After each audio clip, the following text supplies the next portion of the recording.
Hello, everyone, and welcome to another episode of the Richard Lewis Show. I'm your host, Richard Lewis. Joining me, as he often does, is my producer, Sam, lurking in the background. I'm going to say right off the bat,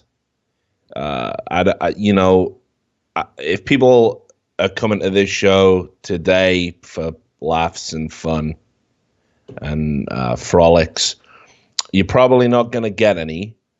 Because we're going to cover all the Charlottesville stuff, and to be honest, for me, I feel like we've finally done it. We finally crossed the Rubicon. We hit the point of no return of political discourse in modern America with what happened there.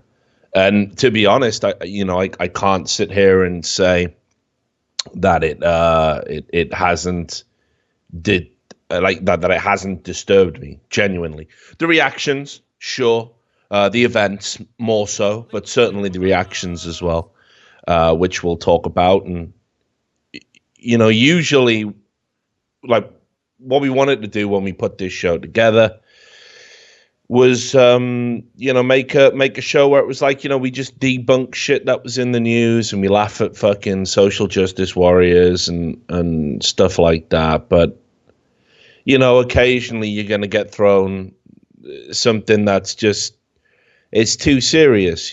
All right, appropriately gremlins in the system there, so apologies for that. But anyway, so as I was saying, occasionally you get thrown something that it's just sort of too serious. There's no way to kind of break it down in a funny or humorous way. And certainly what happened at Charlottesville definitely fits the bill. I've honestly, I can't say like I'm a guy who is into histrionics or melodrama. I generally find all of that ridiculous. But I haven't really slept a lot since, because I do feel that we've crossed a really shocking threshold, and I don't know what the remedy is or how we come back from it. There's times you don't want to be right, you don't want to be able to you don't want to be able to look back at what you've talked about and say, well, yeah, we probably should have seen this coming. But about 50 shows ago, we talked about this escalation of violence and where it would go to. And we said on the show that it is, if things keep going the way that they're going, it is a matter of time before somebody gets killed at one of these peaceful protests, at one of these rallies, whatever you want to call them. And when that happens, it's going to usher in, all bets are off, right? Like you can't come back from something that shocking. This is, this is really fucking bad. I mean, this is awful. Why nobody should lose their life attending a peaceful protest, standing up for what they believe in. I don't give a fuck what side you're on, of any debate, of any argument. And I didn't want to think it could happen, but the violence that's been permeated by both sides, and it is both sides, and I'm probably going to say some stuff on the show that's not going to be popular, and people are going to you're going to do all the same shit and point and say, oh, you're a Nazi apologist. I certainly hope it's going to be abundantly clear once we start the show proper that that's not what this is about. But that's the line right now. If you say there has been a spiral of violence that's involved both sides of the equation, somehow that makes you a Nazi sympathizer these days. And the insanity is going to be amped up now, because that's it. You've crossed the threshold. You've gone as far as you can. You've driven a car at high speed into a group of protesters. And listen, I've had people message me and say, oh, Antifa did that. Get the fuck out of here with that shit. I mean, really, get the fuck out of here with that shit.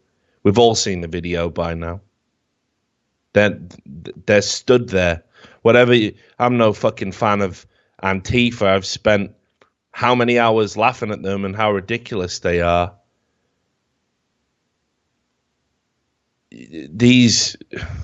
Those people were not doing anything except standing up to what they perceive to be a genuine threat to American society. Now let's also be clear about what the Unite the Right rally is. When I first saw the Unite the Right rally announced, I was like, oh well, this will be the usual crowd. This will be Gavin McInnes. This will be Milo. This will be all the other people. Lauren Southern, Ann Coulter. It'll be the people that have been labeled Nazis by the mainstream media and by the left. It's the same old. Except no, it was actual fucking Nazis. It was just Nazis, just real Nazis. And I couldn't believe that. I mean, first of all, what kind of fucking bottom feeder do you have to be out there protesting the removal of a Confederate statue in the first place? I don't think people should be tearing these statues down and destroying property. I think there's a process. The removal of this statue went through that process. Surely people can understand. There was countries in Europe that had statues of the fucking SS and Nazi heroes up there. Guess what happened? Decades later, people don't want to look at that. I'm tired of the fucking argument about, oh, yeah, but we want to venerate the Confederates. Look, if you've got people who fought in the Confederacy in your fucking family tree, have at it. They died fighting for a pretty fucking lousy cause, by the way. One of the most lousy ones you can have. They died fighting.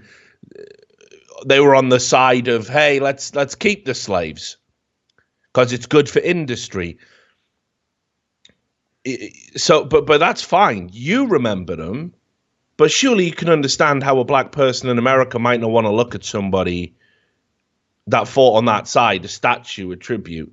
Yes, it's problematic because they're everywhere, because America's history is short and it is bloody and it is complicated.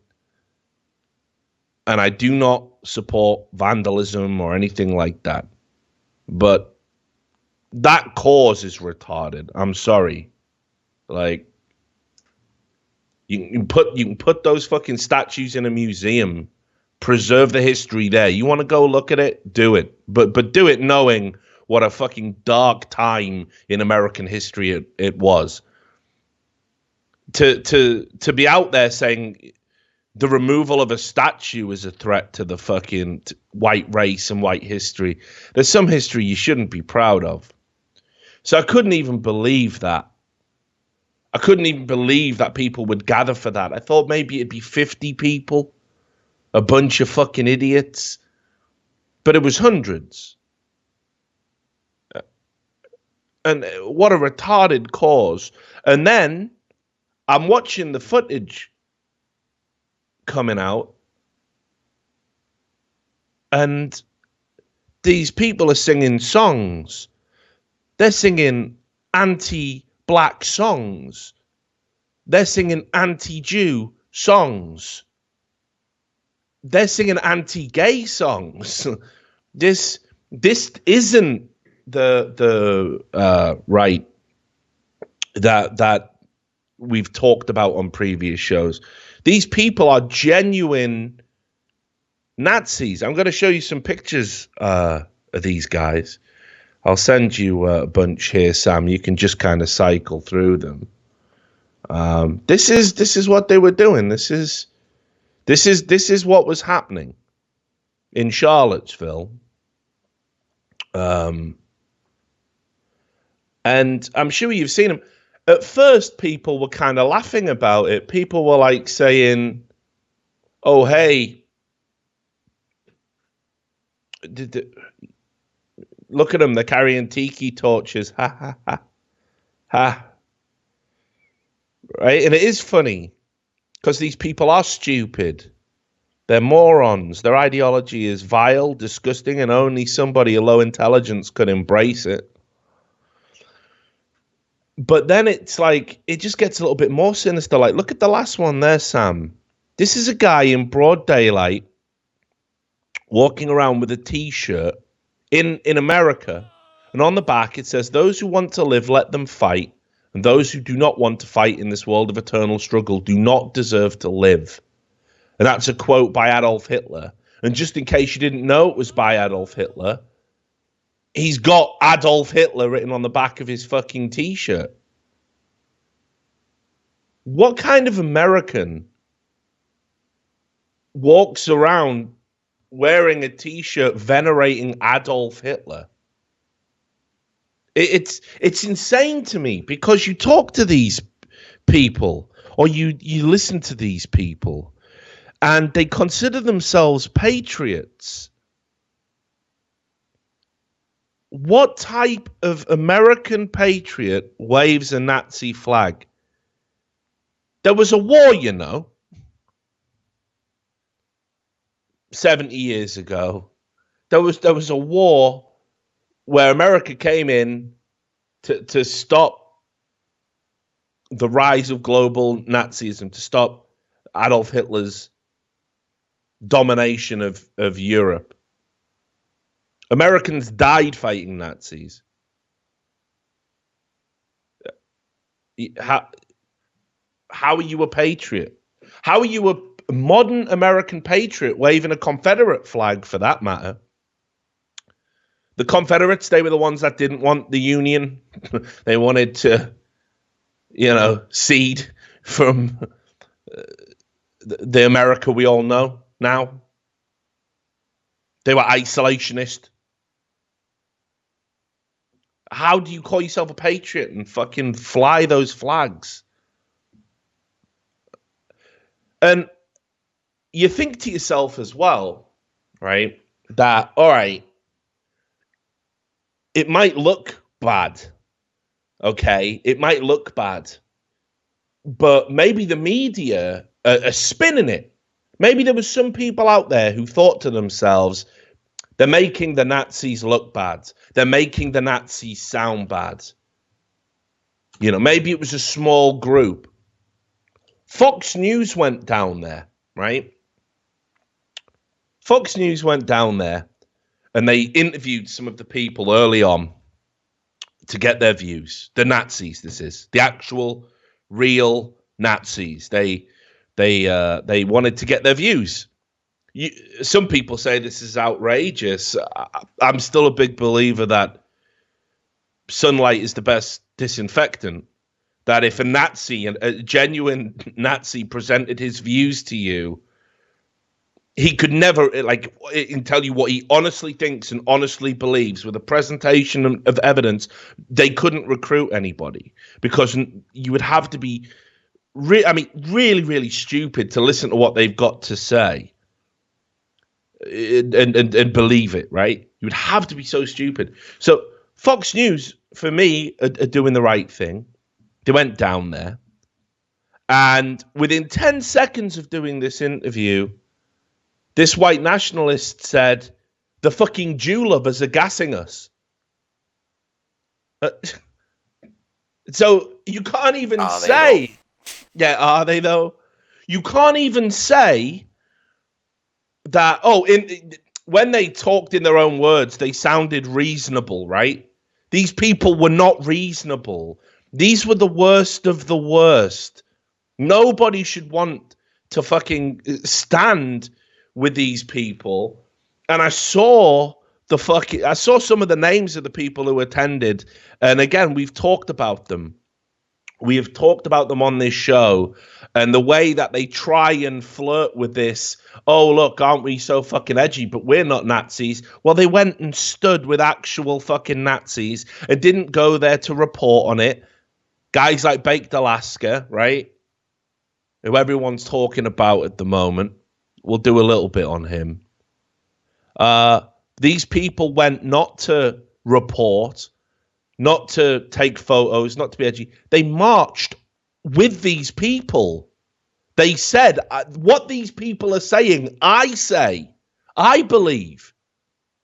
And then they trot out the whole, oh, do you know how offensive it is if you call me a Nazi because I'm actually Jewish?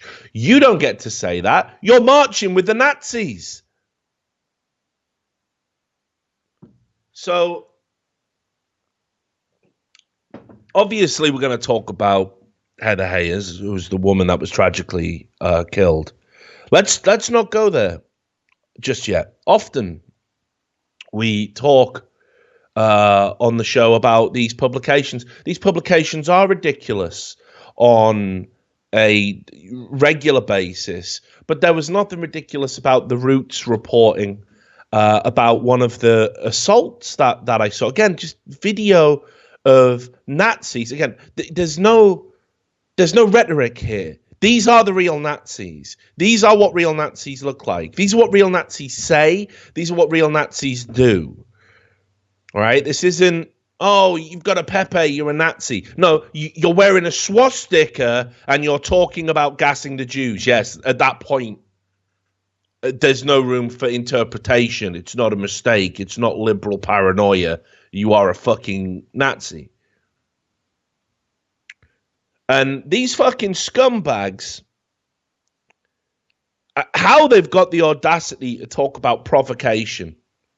I am fucking appalled that they have even got the fucking nerve to talk about provocation with some of the things that happened. I'm going to show you pictures now. This is one of the black people who attended there, a young 20-year-old black man beaten by a mob of about 8 people, 8 Nazis, in daylight, broad daylight, no one helping him, no one able to, I suppose, but the police not there. Antifa, funnily enough, not there to help. And the injuries on DeAndre Harris, who's only lived in Charlottesville for 2 years, who works as an instructional assistant in a special education program at his local high school. So he helps children with developmental needs for a living. And again, I don't know why this is important to say that, but what you'll notice is that the victims of right-wing crime, one of the things that people will do in the more extreme right-wing publications is they'll always like go, oh, well, they were no angel. Look at their Facebook groups they were members of. Like, come on, guys. You've got to be better than that. You have got to be better than that. I don't care how much provocation, whatever flags are being flown by the mainstream media, you've got to be better than that. But this isn't an example of some fucking jobless, militant, Antifa, resistance idiot. This is somebody who went to stand up peacefully against Nazis where he lives, in a community he is involved in, and he was beaten to the point where his head was split open, and they had to have 8 staples to hold his scalp together. Like, there's nothing to interpret here. There is nothing to interpret here. If you're one of the people who sent me stuff going, oh, yeah, but what was the black guy doing? Like, fuck off. I do not want to associate with you. I can't make that any clearer at this point. This isn't edgy. This isn't banter. This is fucking disgusting. Like, this guy, you can't find a single fucking bad thing about this person. a genuine community contributor who happens to be black, who got beat by Nazis, who say people like him shouldn't exist and do not enrich society. You can't make this up.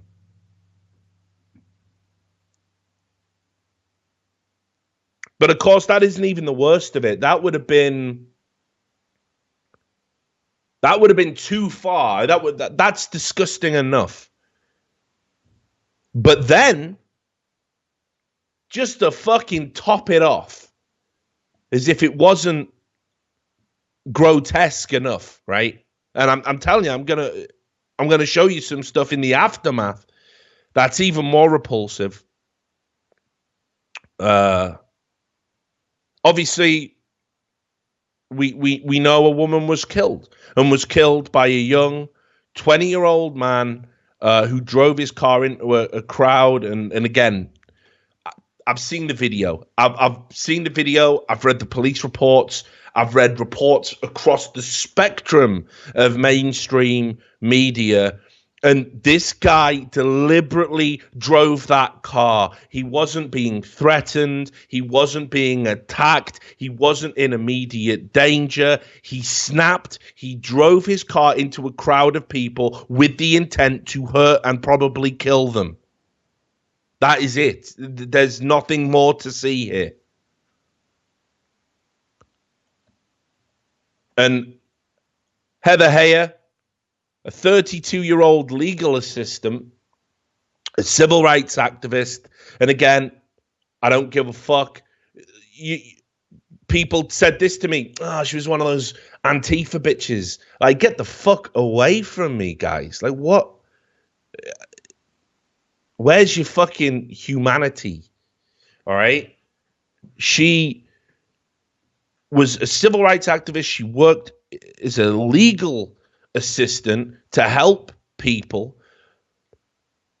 and she was killed because she attended a rally peacefully. There's nothing to suggest she was one of these violent Antifa types, and she was killed. She was killed. You have a right to peaceful protest and free assembly, enshrined in the First Amendment. Even those Nazi scumbags have that. They were granted a pass for peaceful protests. Doubt that's ever going to happen again. All bets are off. Like I say, these fucking degenerates have fucked it for everybody across the whole political spectrum. This is it now. This is it. The stakes are so high.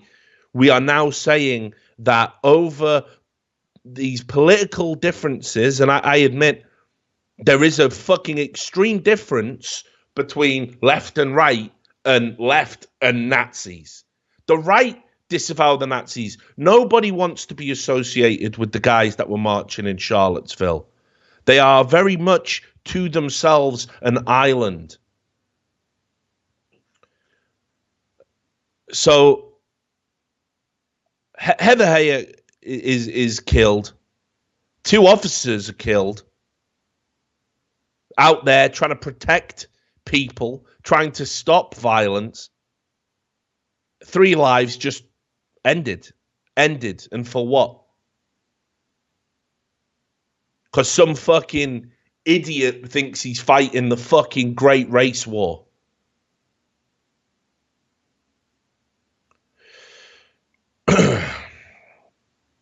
Now, I'll play you an interview of Heather Heyer's mother.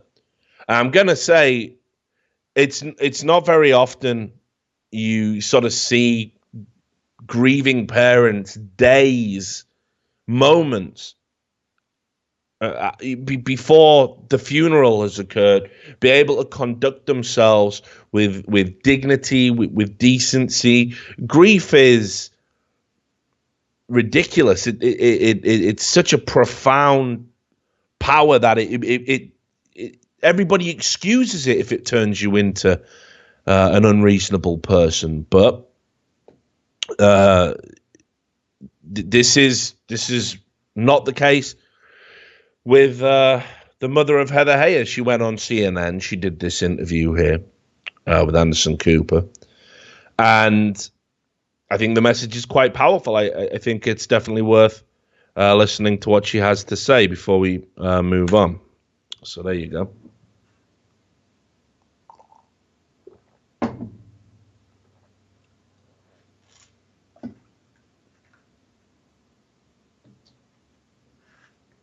Right. Ready for the 3, 2, 1.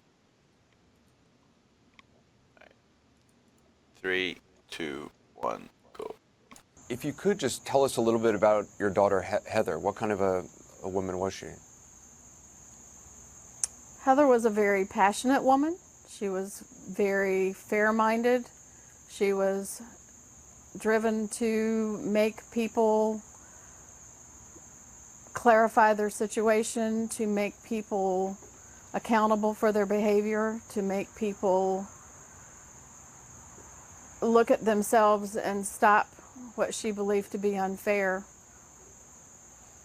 Injustice was something that she thought a lot about, worried a lot about. I don't think she worried a lot about it. She had a real radar for that. Something that would often pass other people by because this is the way we've always done it.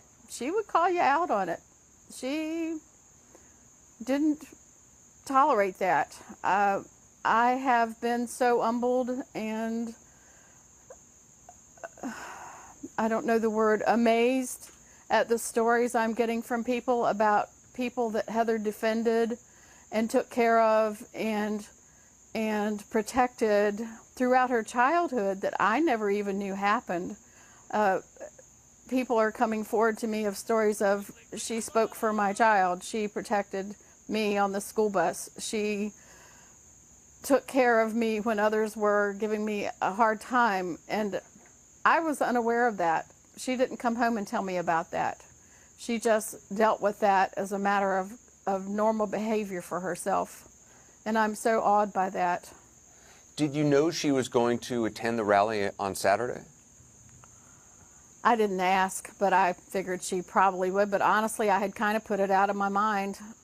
When did you get word about what happened to her?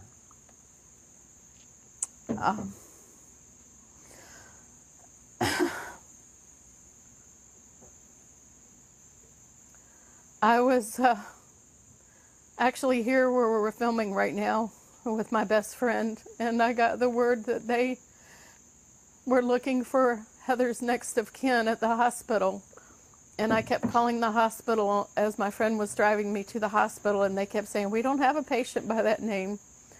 And we were frantically trying to find her, and her friends had actually asked the hospital people to find her, and probably the worst day of my life. When the president spoke today and used the words KKK, when he used the words white supremacists, was that important to you? Yes, it was. I think we need to call out hate where we see hate. I think we need to call out criminal activity where we see criminal activity. Many times in a situation, have you given any thought to the person who did this to your daughter, or what you want to say to him, or what you want to see happen?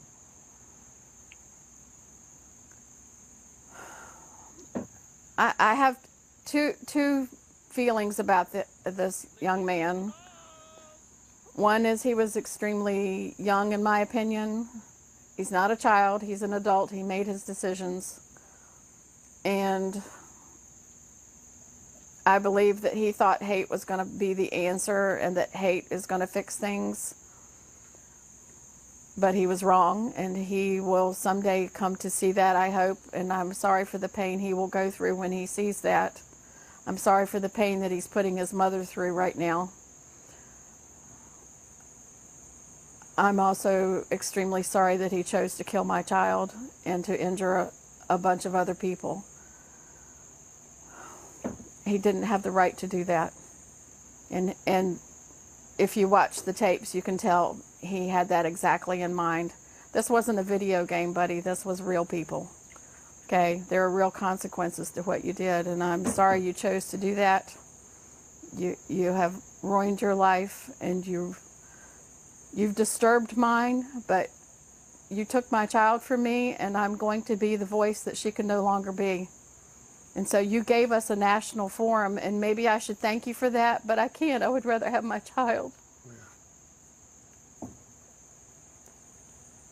You talked about the outpouring of memories from friends of Heather. I'm wondering how you would like her to be remembered, or how she would want to be remembered, do you think? She would want that spark of self-examination, of the honest discourse, of being able to explain yourself, to make yourself accountable, to continue on. If anything is ever to come of this Say Her Name, I want it to be that Say Her Name means you hold yourself accountable. You check your actions before you do something. You explain yourself to God, to yourself, to another person, whatever you have to do, but you hold yourself accountable before Now you that is go after somebody. a tough listen, for anybody. And I can't think of an example There's no of a grieving parent sort of able to succinctly encapsulate For your strength and, the life I of wish you the child that they peace lost, ahead. to simultaneously extend forgiveness and compassion to the perpetrator. It's so fucking mind-boggling. And I've done this deliberately, right? Because I like to think even the most embittered fucking cynic watching the show, and, I'm keeping an eye on Twitch chat. I see some of you there, sort of making merriment about it. And, it's not cool, but, whatever. Do what you got to do. But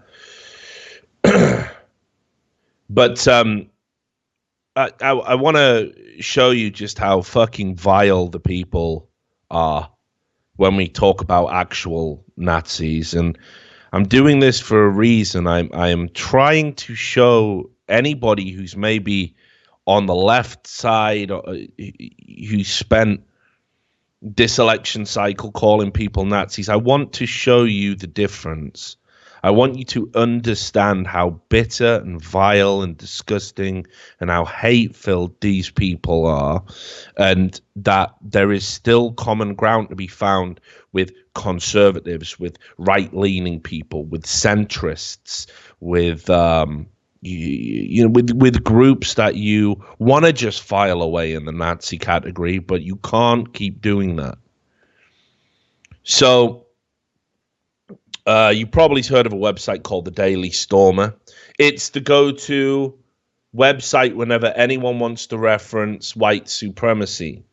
Now, fact, traffic on the Daily Stormer was going down. This was reported on Mother Jones. This was one of the points of evidence that I've always used to show you that white supremacy is dying out. Or it was. I don't even know anymore.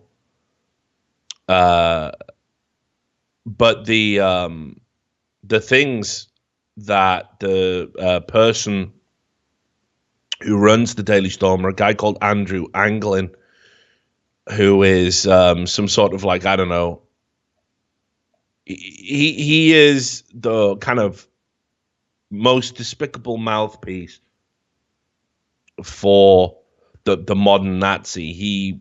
There's nothing he won't capitalize on.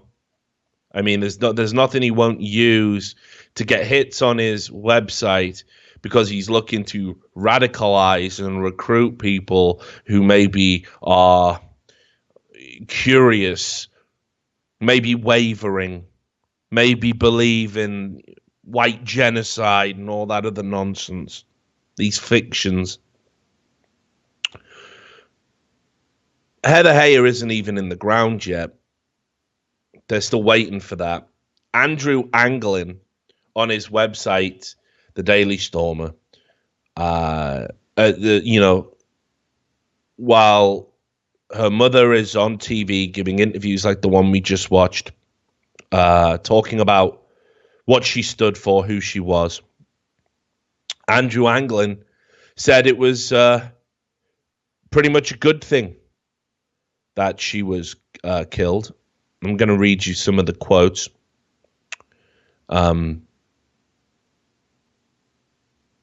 He said that she was fat and a drain on society. That she was a fat, childless, 32-year-old slut who was probably a drain on the state because she was at the age where she may or may not was likely to have had abortions. There was a bunch of other stuff about her, and they wrote this and published this, knowing that it would get back to the family, knowing it would hurt the family and all of the friends mourning somebody they lost. They published it knowing the mainstream media would pick up the story because of how vile and hateful it was. And they did that just to get attention. They did that just to get attention. Because attention means maybe out of the fucking 1,000 rubberneckers, it's not even that. Maybe out of the 100,000 rubberneckers who go there to see just how bad it actually is. The kind of people who slow down and look at car crashes on the freeway, which is the only reason to really go to the Daily Stormer, to see if it's real, to believe that something like that can exist. Maybe one of those 100,000 might stick around, and they did that. It doesn't end there, guys. I wish it did. I wish it didn't get worse. One of the head moderators over at the Daily Stormer was actually organizing. They were trying to get information. I can't even believe this. They were trying to get information because they wanted to picket her funeral. You can see here, this is the guy called Weave saying, yo, I need some research done. What's the location of the fat skank's funeral? This one, get on it, E-Sleuths. I do it myself, but I'm slammed with current logistical issues. I want to get people on the ground there. What did this person do? What did their family do?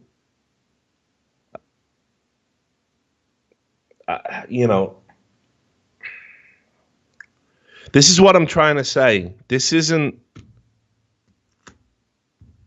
These aren't fucking Gamergators or whatever other fictitious Nazi group you have in your mind. These are the real deal. They are fucking disgusting. They are shameless.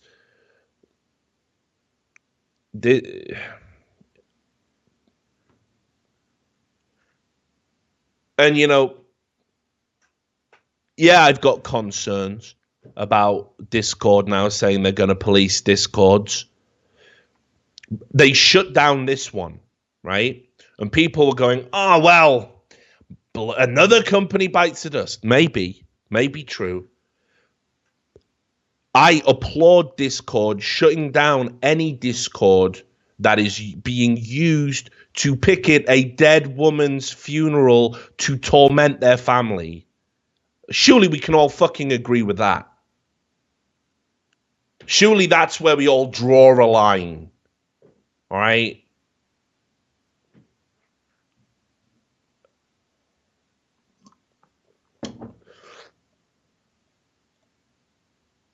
It wasn't just the Daily Stormer, you see, because the KKK is like the fat retarded cousin of the modern neo-Nazi.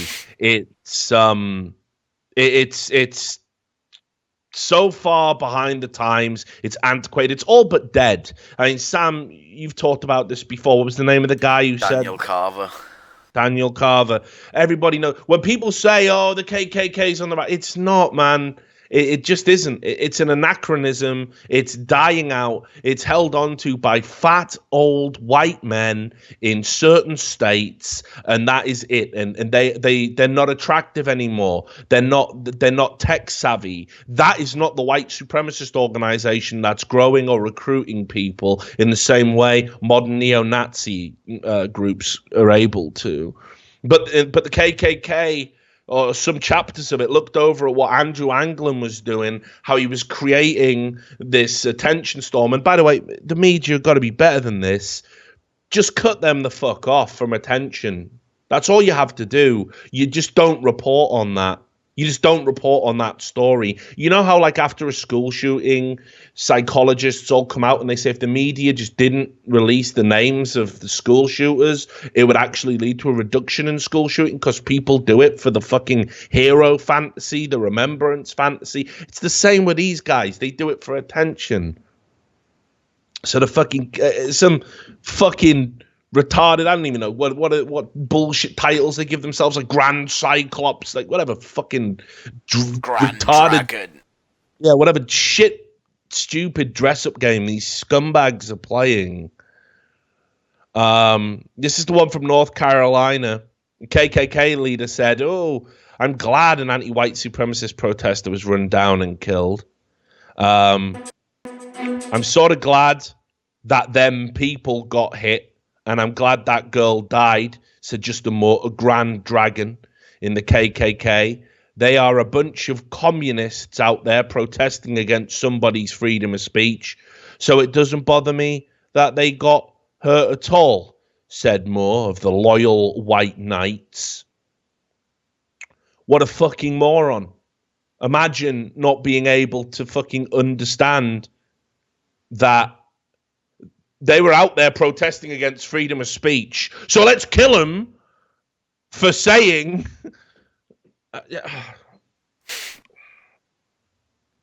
It can't be real. This can't be real, the way that these people think. But it is. So anyway... you know... It shouldn't need to be said, all right? But let's just do it, because I didn't want to do this show today.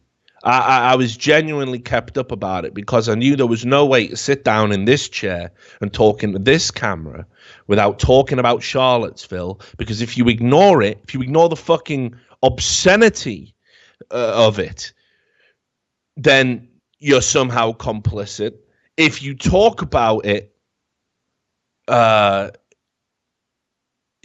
you don't condemn it enough, and I don't know how I can condemn it more, but I'm tired of it now because I get called a Nazi every day. I am not like these people. I despise these people.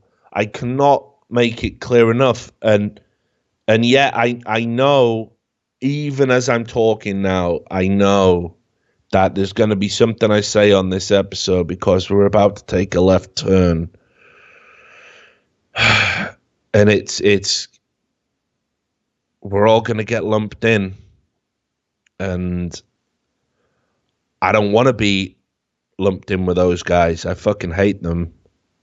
But I'm going to, a little later in the show, I'm going to tell you why their free speech is important.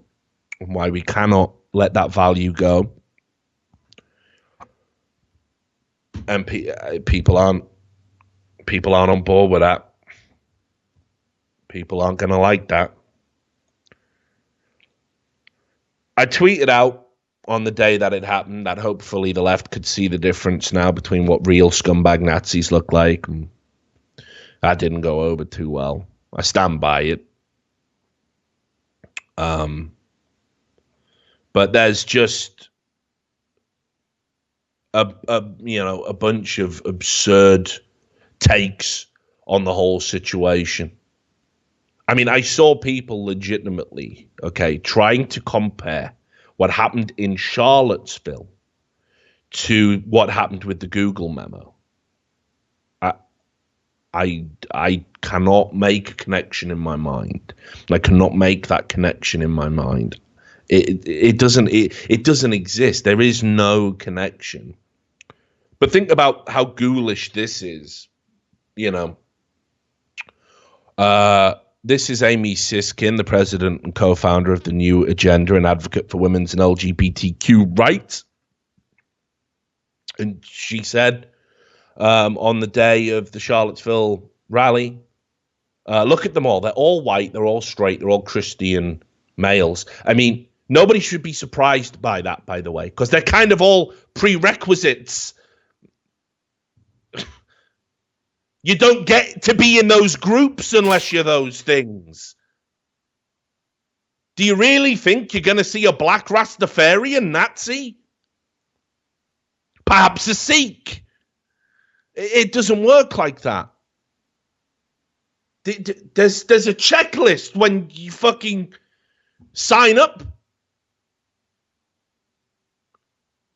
All white, straight Christian males. This is the same sickness as James Damore. James Damore is a guy who wrote a fucking memo who said, hey, maybe our diversity policy at Google ain't all that fucking great. And you're lumping him in with guys who drive cars into crowds and kill peaceful protesters. How do you do that, Miss Siskind? She says it's mediocrity and hatred afraid of progress and change.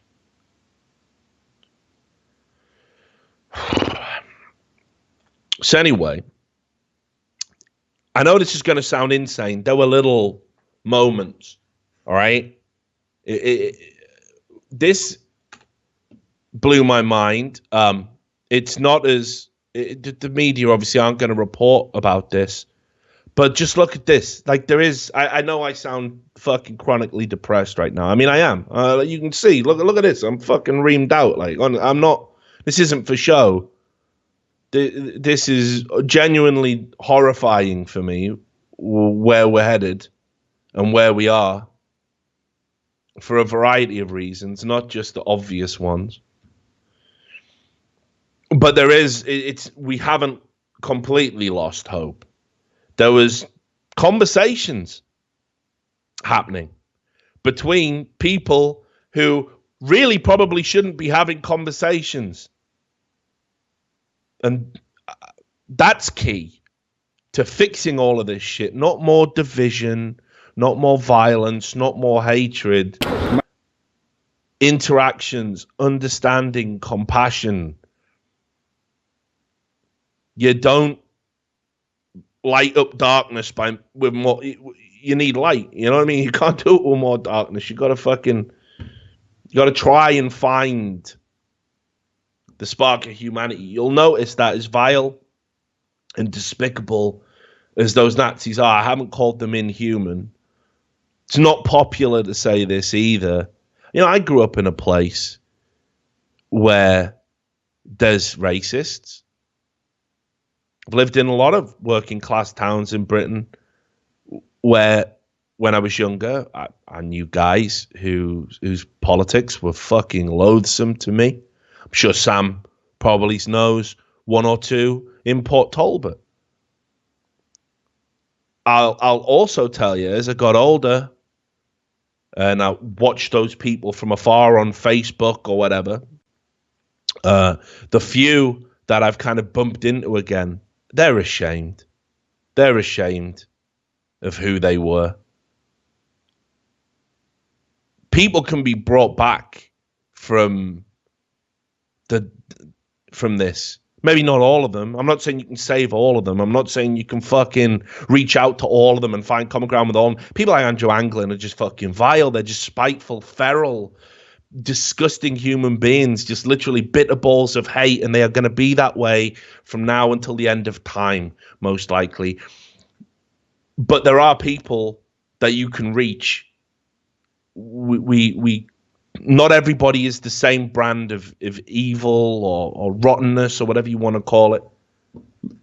I mean, kudos to this, right? Sam, play this video. This is kudos to this fucking black guy. 3, 2, 1, go. Kids are going to be different. My kids are already different. Like in my house, we don't use the word gay in my house. Yeah. Which word? Gay. We don't use it.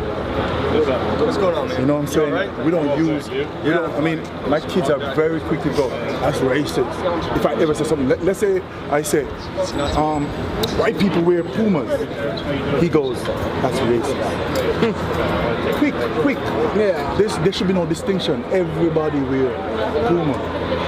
Yeah. And it takes generations. So all of this bullshit is just theater to me. It's like it's bullshit to me.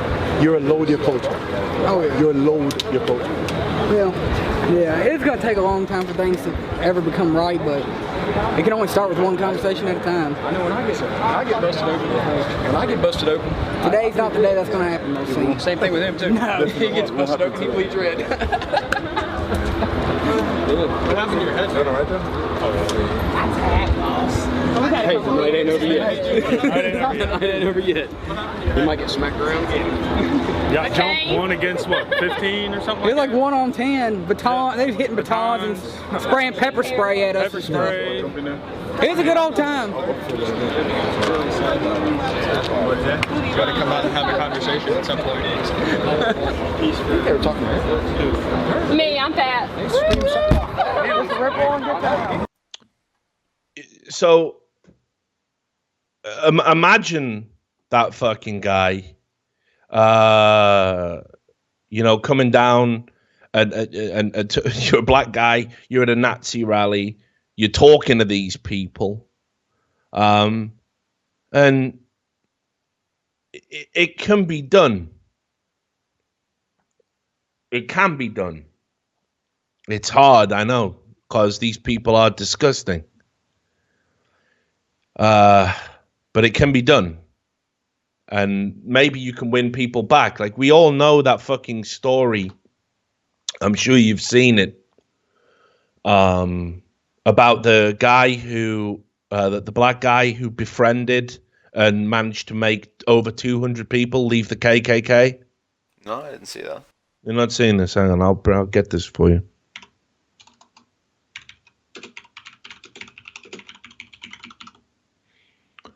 Yeah, here it is. This was last year. I don't know if I wouldn't call me an idealist, all right? But just because there's people out there who are like, no, what you got to do is we got to escalate and we've got to get more violent to win. This is how we'll defeat this ideology of hate with more hate. Look, all right, that's a very fucking easy answer. That's a fucking shortcut, no doubt. We can all just have it out in the fucking Thunderdome. We can get all the fucking Nazis in one place and all the people who are willing to kill other people and just stomp them and then problem solved, right? Well, what is that fucking... We've all got to then live with that. We've all got to live with the fact that we rounded a bunch of fucking people up and killed them for the shit they were saying. And it wouldn't end there. But when you hear stories like this is a Daryl Davis. Daryl Davis went around and spent his time since 1983 reaching out to members of the Ku Klux Klan and basically befriending them and getting them to leave the Ku Klux Klan and disavow them. And he's been doing this for years. He's a talented musician. And listen to what he's got to say. The most important thing I learned is that when you are actively learning about someone else, you are passively teaching them about yourself.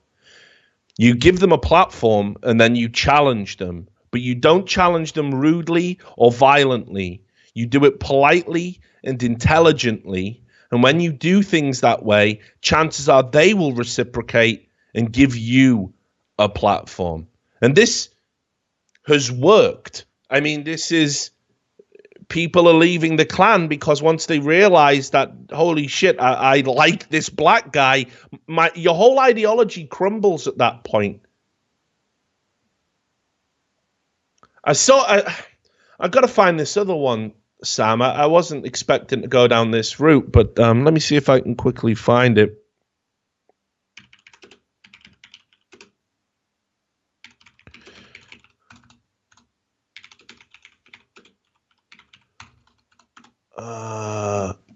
Let me just see. Because I remember I watched this. Is this it? Johnny Lee Clary? Yeah, I think this might be it. Hang on, let me just see if I... Let me just check.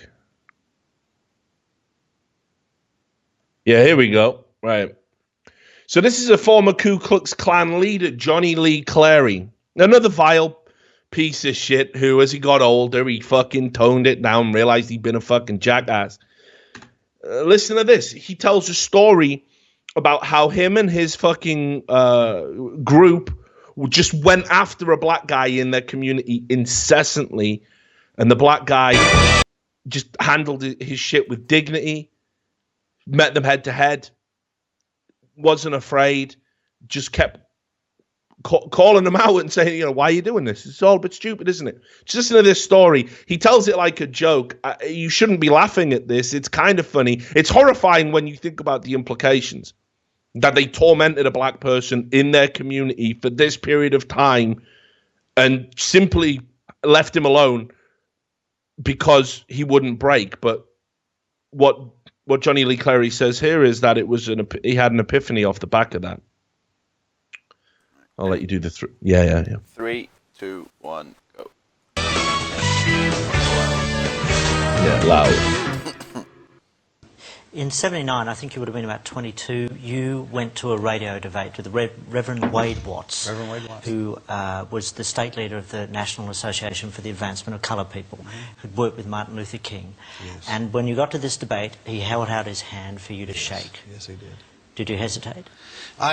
He caught me off guard. See, I'm expecting this black militant to come in with a great big afro this big and an African dashiki on with bones hanging around it and a button on that says, I hate honkies and death to crackers, you know, all that stuff. And I figured he'd have on a black... You seriously thought that? Yeah, that's what I thought. And I thought he'd come in there carrying a boom box blaring out the theme from Shaft. I figured he'd flash the switchblade at me and go, black is beautiful, honky. I'm going to kill all you white devils, you know. And that's what I thought I was going to see. And so when the door opened up and in came Reverend Wade Watts and he's wearing a suit and a tie, and he's carrying a Bible, and he walks up and he puts his hand out to me. He goes, hello there, Mr. Clare. I'm Reverend Wade Watts. I just want to tell you I love you and Jesus loves you.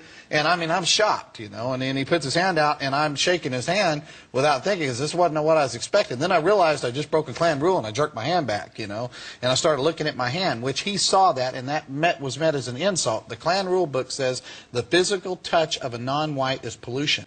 And I thought, I just shook hands with a black person, and he sees me looking at my hand. He goes, don't worry, Johnny, it don't come off. And you know, I start calling him names. I go, you no good, sorry, bleep, bleep, bleep, you mother this, you that. And he looked at me and he goes, God bless you, Johnny.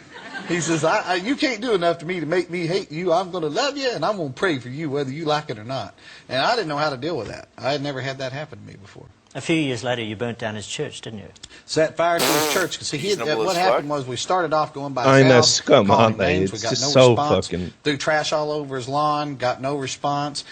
We showed up with our sheets and hoods and stood out there in his yard.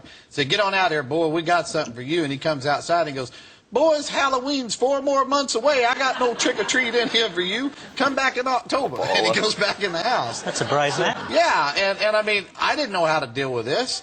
And so the Klan goes, you got any more bright ideas? I said, I don't know. I said, I'll tell you what we'll do. So we burned a cross across the street from his house. He came outside and asked us if we needed hot dogs and marshmallows for our barbecue, you know. So finally, I said, I'm tired of messing with him, and we set fire to his church. And they put the fire out before the church was destroyed. And I remember I called him up and disguised my voice, and I said, hey, boy, you better be afraid. We're coming to get you, boy. You don't know who we are, but we know who you are. And he goes, hello, Johnny. And all that stuff. He goes, a man like you takes the time to call me. I'm so honored. and all that stuff. He goes, let me do something to you. He goes, dear Lord, please forgive Johnny for being so stupid. He doesn't mean to be so ornery. He's a good boy trying to get out somewhere. And I hung up the phone on him. I said, how dare him? And so the funniest thing that happened with him, though, is I didn't know what to do, and I was at my ropes in, and one day we was watching him, and he went into a restaurant. So we got a bunch of us together, and about 30 of us went in there and surrounded him, and he had this chicken there on the table at the restaurant. And I walked up and I said, hey, boy, this restaurant's for white people only. We don't want you here. I said, so I'm going to make you a promise. I said, I promise you we're going to do the same thing to you that you do to that chicken. So you think real hard before you touch that chicken. So he looked at me and looked at the Klan. Then he picked up the chicken and he kissed it. And when he kissed the chicken, the whole restaurant acted just like y'all did. They all start laughing, you know, and everything. And I looked up, and even the Klan was laughing. You got to admit, that was funny. I said, every one of you outside. I'm outside, and they're doubled over laughing. And I'm going, you guys are going to get suspended and lose your robe for 2 weeks. I said, I'm getting tired of this. And I'm hollering at them and yelling, and they're laughing. I heard a horn honking, and Reverend Watson driving off going, bye, Johnny, you know, and stuff. And that's how he chose. That's how one old black, we never bothered him again. And that's how one old black man defeated the entire Ku Klux Klan. Because he used this instead of brawn. And he used this, too, a very brave man. Now, again, you know, obviously that guy's just a fucking absolute piece of shit. And it's a fucking, like I say, everyone's laughing in the crowd and we're laughing here and yucking at him. You know, there's an underlying horror there, like a black reverend, a black community member, you know, a pastor, someone who serves the community, just tormented and hounded just for being black. Because the way he's saying is if he's like, oh, everything I'm doing is reasonable. Oh, yeah, then we burned his church down. I know. I phoned him and said I'm going to murder him, and he just laughed in my face. But honestly, you know, I hope the message at least comes through that you know, like, you can't defeat violence with violence. It just creates more violence. I mean, you know, we talked about this a lot. It's a generational thing. Let's say somebody kills, you know, Johnny Lee Clary, right? Let's say the son of that reverend goes and kills Johnny Lee Clary. Well, Johnny Lee Clary's got kids. They got a reason now, right? I mean, they might not have been involved in the fucking hateful ideologies of their parents, but now you've just given them a fucking reason to get personally involved with it. And this is how this shit spirals out of fucking control. Now, I'm going to show you again. This is the last kind of example on this piece. And I think this is one of the most kind of powerful photos you're going to see in... you know, kind of modern American history. I'll let you bring this up. Hang on. There we go. And I'll tell you a little bit about this picture and what's going on. And basically, this is in 1996. So it's not ancient history. You know, this is certainly within my lifetime. And it's a photograph of Keisha Thomas, who is throwing herself onto a member of the Ku Klux Klan at it was at a rally. There was anti-Klan protesters who cornered this guy, and they were beating him and kicking him with sticks and their feet and everything. And she threw herself on him to basically protect him, you know, from the masses that were there. That obviously he's a piece of shit, but you can't just beat a piece of shit to death. Anyway, from what I understand about the story, is that I believe the chap passed away, and the child, his son, got in touch with her and said, like, he died, and I just wanted thank you, and the son was completely removed from the ideology that, the son had an awareness that his father was fucking, garbage, and his beliefs were garbage. And he reached out and wanted to thank her for showing that act of humanity. And that's how you build a bridge. That's how you can come together. Because if you turn a blind eye and you let that person get beaten to fucking death or severely impaired, obviously the people who care about that person for all of that person's flaws. There will be people out there who care. Even the most vile, hateful racists have people who love them. They've got parents. They've got partners. Some of them have kids. Then those people suddenly have a new reason to hate and to pick up the baton and to carry that hate forward. And that's the reality. So, I think it's just worth putting this all into perspective that, not all hope is over. Now, okay, let's take that left turn. Let's get it out of the way. There was a very quick move in the media when all of this was going on, and I found it incredibly distasteful. There were opportunists in the mainstream media, and I have no idea how this happened, but it happened. They suddenly came out, and this is Trump's fault, right? I mean, obviously everything's Trump's fault. Now, I'm no fan of Trump. I find him to be boorish. I find him to be, seemingly incompetent. Sure, he's dealing with issues within his fucking cabinet, with the media and everything else, and he's achieved some of the goals that he said he was going to achieve.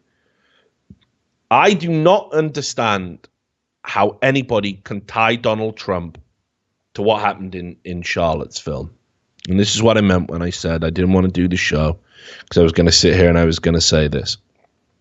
And unfortunately, the prescribed wisdom now is that this is Trump's America. Trump has empowered white supremacist groups and neo-Nazis, that he supports them, that he agrees with what they're doing, that they elected him, which is nonsense because they're such a tiny minority. It's not, if you want to get elected, it's not the group to court at all in America. But everybody went out of their way to link Donald Trump to what happened in Charlottesville. Now, I'll say this. Under the Obama administration, whenever there was a national tragedy or something that hit the news, Obama would be in front of a microphone talking about it and telling Americans to remain calm, remain focused, and that whatever the enemy or the adversity was, that we would overcome it. And I liked Obama for that. I liked Obama because he was a good statesman in that sense. He understood what the American people needed to hear in times of crisis, and he would deliver it in a timely fashion.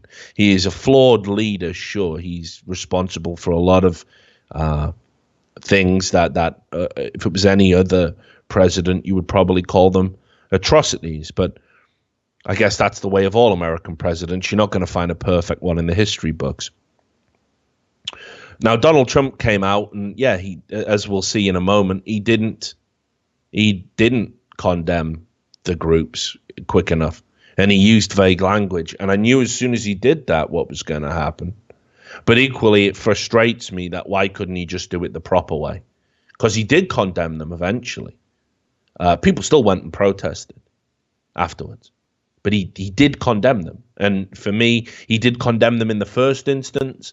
But people didn't want to hear, we condemn violence from all sides. People wanted to hear you condemn Nazis and white supremacists. It wouldn't have mattered if he'd done it the first time. They would have found a way to make it about him, and the media would have found a way to they would have, brought up, but he didn't disavow David Duke and the KKK and all this other nonsense that they keep saying. Lies, demonstrable lies. I'm going to show you their lies. It won't make a difference. As I said, if Donald Trump walked on water, the headline would be Donald Trump can't swim. That's the bed he's in. He will always be in it. But he absolutely should have come out and condemned the fucking horror that was going on in Charlottesville. Should have said that these groups are un-American, disgusting, that killing people who are peacefully assembled is wrong and not American, and these groups are going to be defeated, right? And he didn't say that, and that's what people wanted and needed to hear. That's what That's what the parents of Heather Heyer wanted to hear.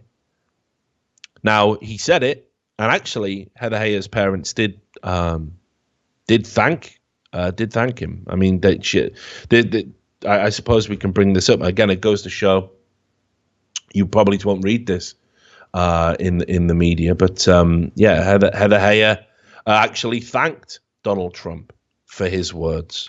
So we'll just get that out the way before we do this little segment here. This is Heather Heyer's mother. You just saw her interviewed on CNN. And she said, after Donald Trump came out and condemned the group, she said, "Thank you, President Trump, for the words of comfort and for denouncing those who promote violence and hatred."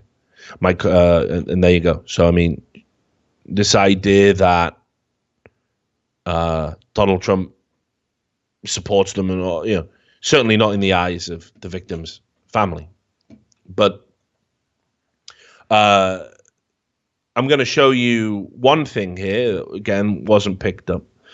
One of these Nazi groups, you see, they like to give themselves. It's quite interesting because they say they're not ashamed of what they are, but they always give themselves incredibly benign-sounding names. So this is a Nazi leader here. Of the traditional, I mean, I should say a white supremacist, honestly. The Traditionalist Workers' Party, right? And they did an interview with a Mike journalist, basically denouncing Trump and saying, that Trump had let down white supremacists. So we can 3, 2, 1 this. The bottom video, yeah, the long one. Yeah, before the evacuation, far right leader. Yeah. All right, 3, 2, 1, go. The Worker Party is a pro-white political party that puts our people first. We fight against the capitalist Republican Party, the left, and the Democratic Party to put our people first, to give them a real political voice so our people can finally have representation. What does that mean in terms of policy? What does that mean in terms of legislation? How does Trump fail a movement like you? Trump has failed fundamentally by promoting warmongering neocon policies. He has sided with the bankers and multinational corporations over the American worker, and he continues the status quo. Instead of draining the swamp, he's filled the swamp. So we need to understand that white people need a country of our own. Washington cannot be fixed. It can't be healed. We need our own country, which is why we are also secessionists. We believe that independence is the path to freedom for our people. So, this is a leader of a significant group that was represented in Charlottesville, saying Donald Trump doesn't represent them.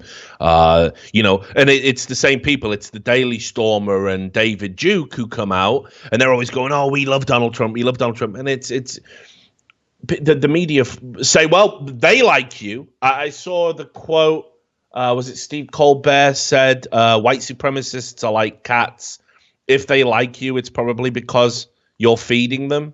I mean, what mad guilt by association is that? What the fuck is that? What mad guilt by association is that? And, like David Duke, right? David Duke hates Donald Trump, and Donald Trump hates David Duke. And David Duke has been coming out and going, "Yeah, I support Donald Trump and all this."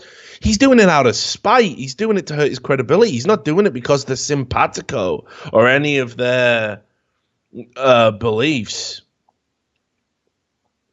He's doing it to he's doing it to discredit Donald Trump, to give the media a reason to point at. And I'm going to show you why. They always trot out the supposed relationship between Trump and David Duke. This is Donald Trump in 2000, right? Talking about David Duke. You can play this. This is another 3, 2, 1 moment. 3, 2, 1, go. After months of toying with the idea of running for president on the Reform Party ticket, the billionaire real estate developer has finally made a decision. I sat down with Donald Trump and asked him what he's going to do. I've made my decision. I'm not going to be running. The party is, as you know, self-destructing. Jesse has left, and that's a problem. And so I will not be running. Not running for the nomination of the Reform Party, or not considering any run for the presidency this time around? Not considering a run. Nothing could change your mind with that? No, totally not. When you say the party is self-destructing, what do you see as the biggest problem with the Reform Party right now? Well, you've got David Duke just joined, a bigot, a racist, a problem. I mean, this is not exactly the people you want in your party. Buchanan's a disaster, as we've, covered. Jesse's a terrific guy who just left the party, and he, it's unfortunate, but he just left the party. So that's 2000. That's Donald Trump saying he's not going to have a presidential run or a party leadership run for one of the independent parties because it was associated with David Duke. He's always had presidential aspirations. He put them on hold because he didn't want to be associated with David Duke. He didn't want to be associated with a racist or a bigot. All right, okay. But then they say, but it was different, all right? It was different in 2017. It was different because when they started the campaign, he just wanted the votes, and his views had changed.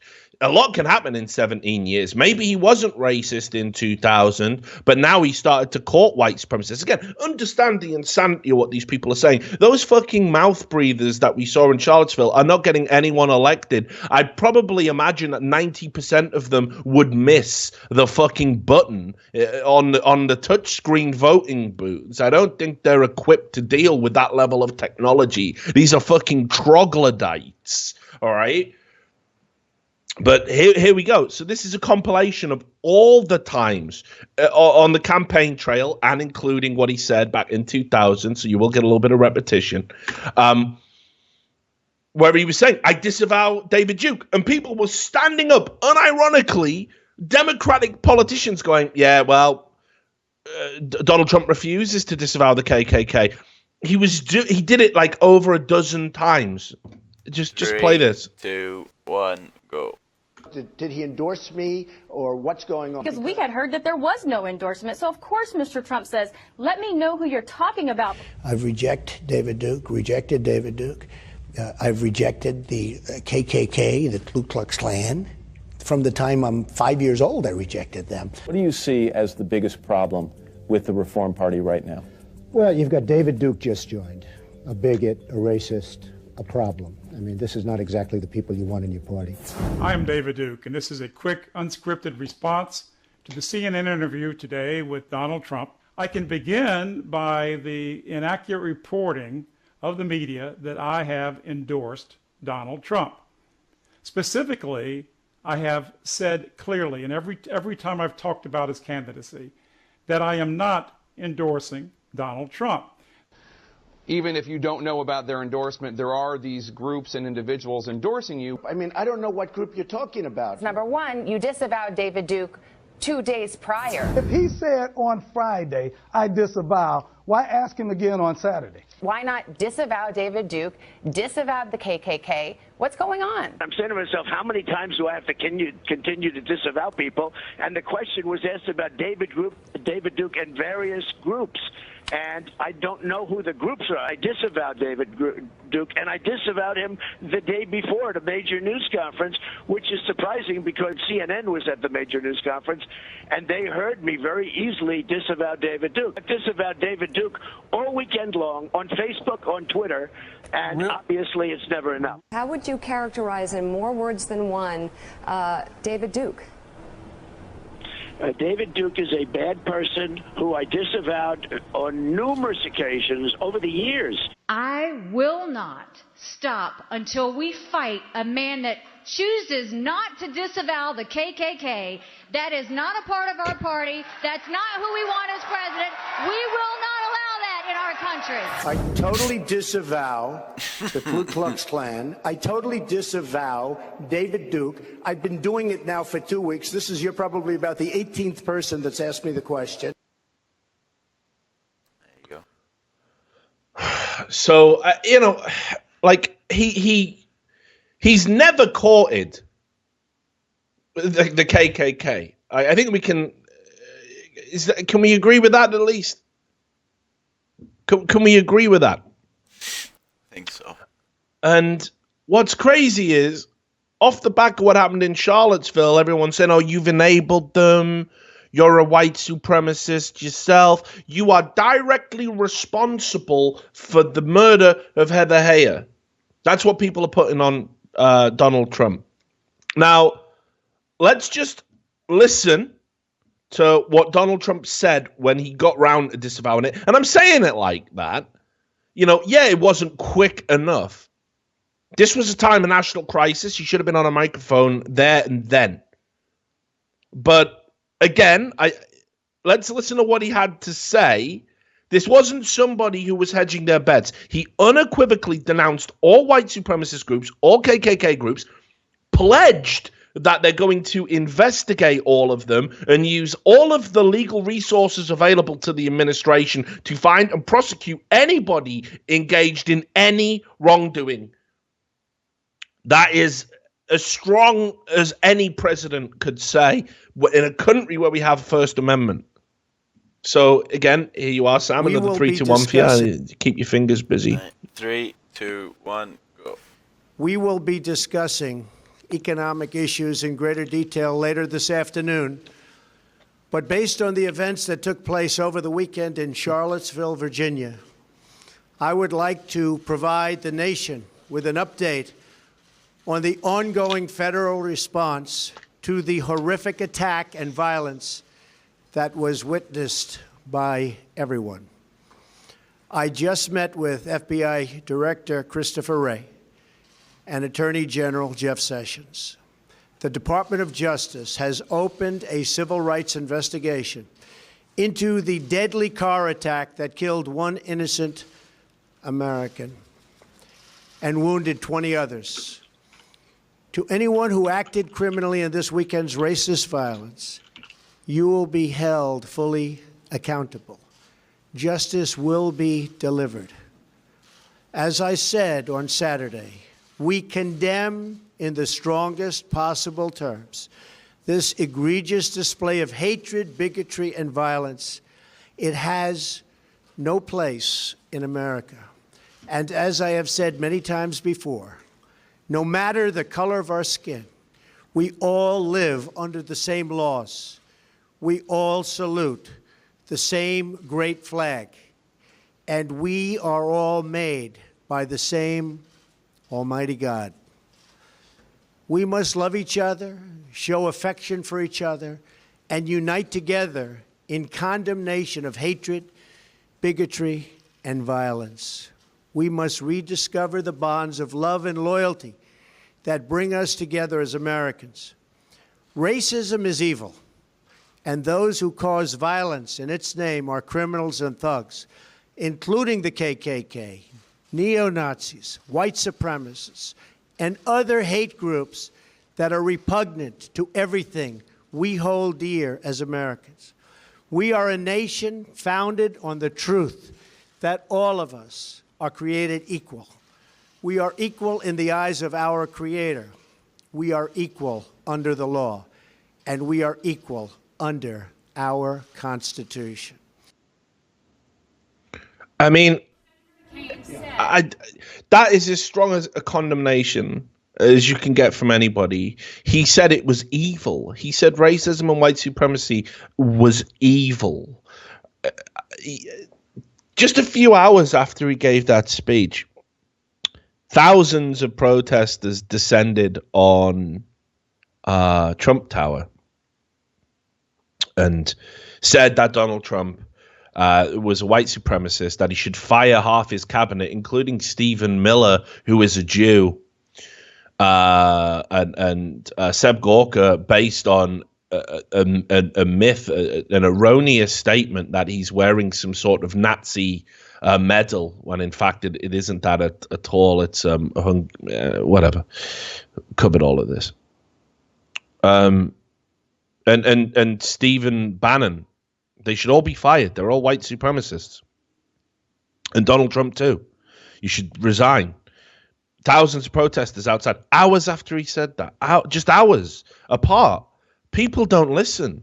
What can you possibly say that's going to make people believe that he's not a racist? This is insanity right now. And it's rapidly becoming part of the problem, whether we want to acknowledge it or not. He promised justice, all right? Those were not empty words. Not only have we seen the arrest of the driver who drove the car and killed Heather Heyer, but in Texas, just the other day, they had here, this is the largest case in the U.S., which was prosecuting white supremacist prison gang members. Swift justice leads to the conviction of 89 members and associates of the Aryan Brotherhood of Texas and the Aryan Circle. This is not a coincidence that Charlottesville happened, Trump gives that speech, and then this happens. Now, you might say this is cynical. You might say this is just an attempt to quell the media's outrage. The media will not report this. The media will not say, well, Donald Trump is doing what he said. They gave out, for those 89 members of the Aryan Brotherhood, they gave out over 1,070 years in federal prison sentences. This is unprecedented. No president has done this and tried to tackle this. And days after the abomination in Charlottesville, this has happened. It's not going to make any headlines, guys. And again, please understand politically who I am. I am not a Trump supporter. I didn't support him when he ran. I didn't even support him for the Republican nomination. I certainly didn't support him for president. I've said publicly, the only reason Trump would appeal to me over Hillary Clinton is Hillary Clinton is a provably corrupt politician. Nobody should ever give their vote to a person who has been in political office and been corrupt. Donald Trump might be many things. He's not done that. Now, maybe it turns out when we have a grand jury and all that, maybe he was. But until that moment, it still feels to me a better deal. And I like I say, there will never be fairness in the media. These stories will not be reported accurately or fairly. Nobody is going to say Donald Trump is actually trying to tackle white supremacy. Instead, they're going to say he is the white supremacy. You know, he is the embodiment of white supremacy. Now, it's interesting as well. All the people who were saying Donald Trump is directly responsible for Charlottesville. Ben Shapiro, one of the most vocal critics of Donald Trump, he absolutely fucking railed against him all through the election. When he won the election, he said, okay, you're president now. Now I'm going to judge you fairly and try and be as bipartisan as possible. And he came out and actually defended Donald Trump against the people saying he was directly responsible for that. So I'm going to read you some of the examples here from his column on the Daily Wire of other presidents. Oh, hang on. Sorry, Sam. I didn't even send you the link for that Texas thing. Yeah, but you read it, so it's all good, man. Just bring it up. I just want people to fucking see that it's real and that I didn't make that up. Yeah, because obviously people are going to say, but where's the source? There you go. It's the justice.gov website. But anyway, this is Ben Shapiro's column once you brought that up. So, okay, I'll just read you here. A little over 1 year ago, a black radical named Micah Xavier Johnson ambushed police officers in Dallas and killed 5 and injured 9 more. You'll probably remember him as the Dallas Sniper. The prior week, President Obama had condemned the killings of Alton Sterling in Louisiana and Philandro Castile in Minnesota, stating that such killings were not isolated incidents, and added they are symptomatic of challenges within our criminal justice system with racial disparities that appear across the system year after year and the resulting lack of trust that exists between law enforcement and too many of the communities they... Whoa, he's at a freeze? Bruh. Hello? Oh, you coming back? There you go. You've entered Nether Realm. Oh, sorry. Right. Okay. So he says, was Obama responsible for the massacre? And he says, of course not. And as I wrote at the time, rhetoric is responsible for violence only when it calls for violence. Right? Protesters chanting pigs in a blanket, fry them like bacon, calls for violence against cops. Barack Obama didn't. So, of course, Barack Obama isn't responsible. We had the shooting of the GOP members, in particular Scalise. And the guy who did that was a huge Bernie Sanders fan, and Bernie Sanders had obviously said some things about, how Republicans were literally killing people with their health care bill, and that stoked the guy to go out and shoot Republicans. He believed he was in a life or death battle. Ben Shapiro didn't condemn Bernie Sanders. He said Bernie Sanders wasn't responsible. He says rhetoric is not directly responsible for violence unless it advocates violence. And then he talks about how radical jihad does that. And he said Obama wasn't responsible for Dallas, Sanders wasn't responsible for the congressional softball shooting, and Trump isn't responsible for Charlottesville, because at no point has he ever even endorsed white supremacist groups or come out and supported violence or anything like that. It's hysteria, plain and simple. That is from one of Donald Trump's biggest critics. What do you think? GQ magazine, that's GQ, who employ the fucking mentally deranged Keith Olbermann. What do you think they had to say about it? Hate has always existed in America, but the president made it fashionable again. I don't see the link. Again, David Duke wasted no time at Charlottesville saying, yep, this hate rally fulfills the promises of Donald Trump. I hate Donald Trump, and I'm just saying this to fuck with him. Right? It lays it all at Trump's fucking doorstep. I don't get the connection. You're going to have to do better than that. The NAACP came out. This has surely got to blow people's minds, right? The NAACP came out after Charlottesville and said, all right, we call on the president to take the steps to remove Steve Bannon, well-known white supremacist leader, from his team of advisors. Steve Bannon might be many things. I mean, fucking hell. He's one of the most unkempt, disheveled political advisors I've ever seen. Where are we getting that from? Steve Bannon, well-known white supremacist leader. What white supremacist group does Steve Bannon lead? What white supremacist group does he have any connections to whatsoever? When has he ever been quoted stating that white people are racially superior? You will not find this evidence anywhere because it doesn't exist. That's the problem that we've got here, that rather than focus on the scumbags in Charlottesville, people know, that the media know that they are a small group with no institutional power, so there is no benefit in going after them. They've made their bed now. I mean, they're going to get fucking censored into oblivion. Free speech for them is going to be forbidden. White supremacists, I mean, they might all be giggles and sneers, and they might be writing vile pieces of shit like what Andrew Anglin did. Trust me, they've all fucked themselves. It's over. It's over. Any chance of rising in the shadows that they had, it's over.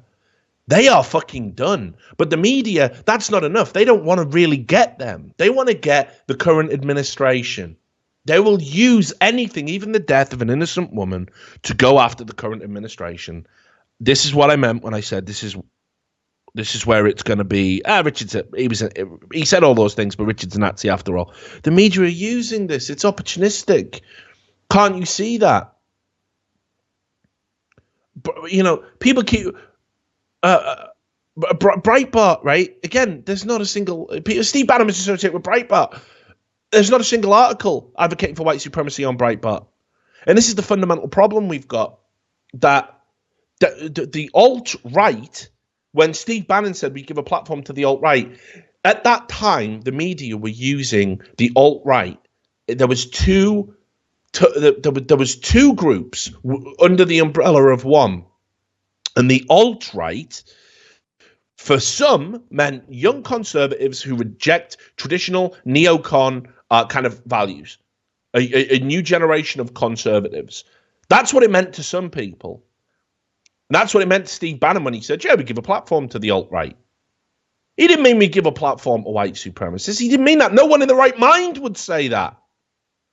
That's the evidence they use to say he's a white supremacist. This is why I said, again, go way, way back. As soon as the term alt-right started getting used in the media, I said, that's going to be what they call Nazis now. Anybody who embraces that term is a fucking fool. You will get lumped in with bad people, with genuine scum. And some people tried to reclaim it, not realizing what was going on. And Steve Bannon, for all of his media savvy, was one of them. He thought, yeah, this is fine. I'll just say alt-right. He took the fucking bait. That is it. That quote, saying Breitbart gives a platform to the alt-right, not meaning what the alt-right means now, but meaning what the alt-right meant then, before Richard Spencer and all those other fuckheads co-opted the term. And testimony from within a civil divorce proceeding where his ex-wife said he'd said something about the Jews.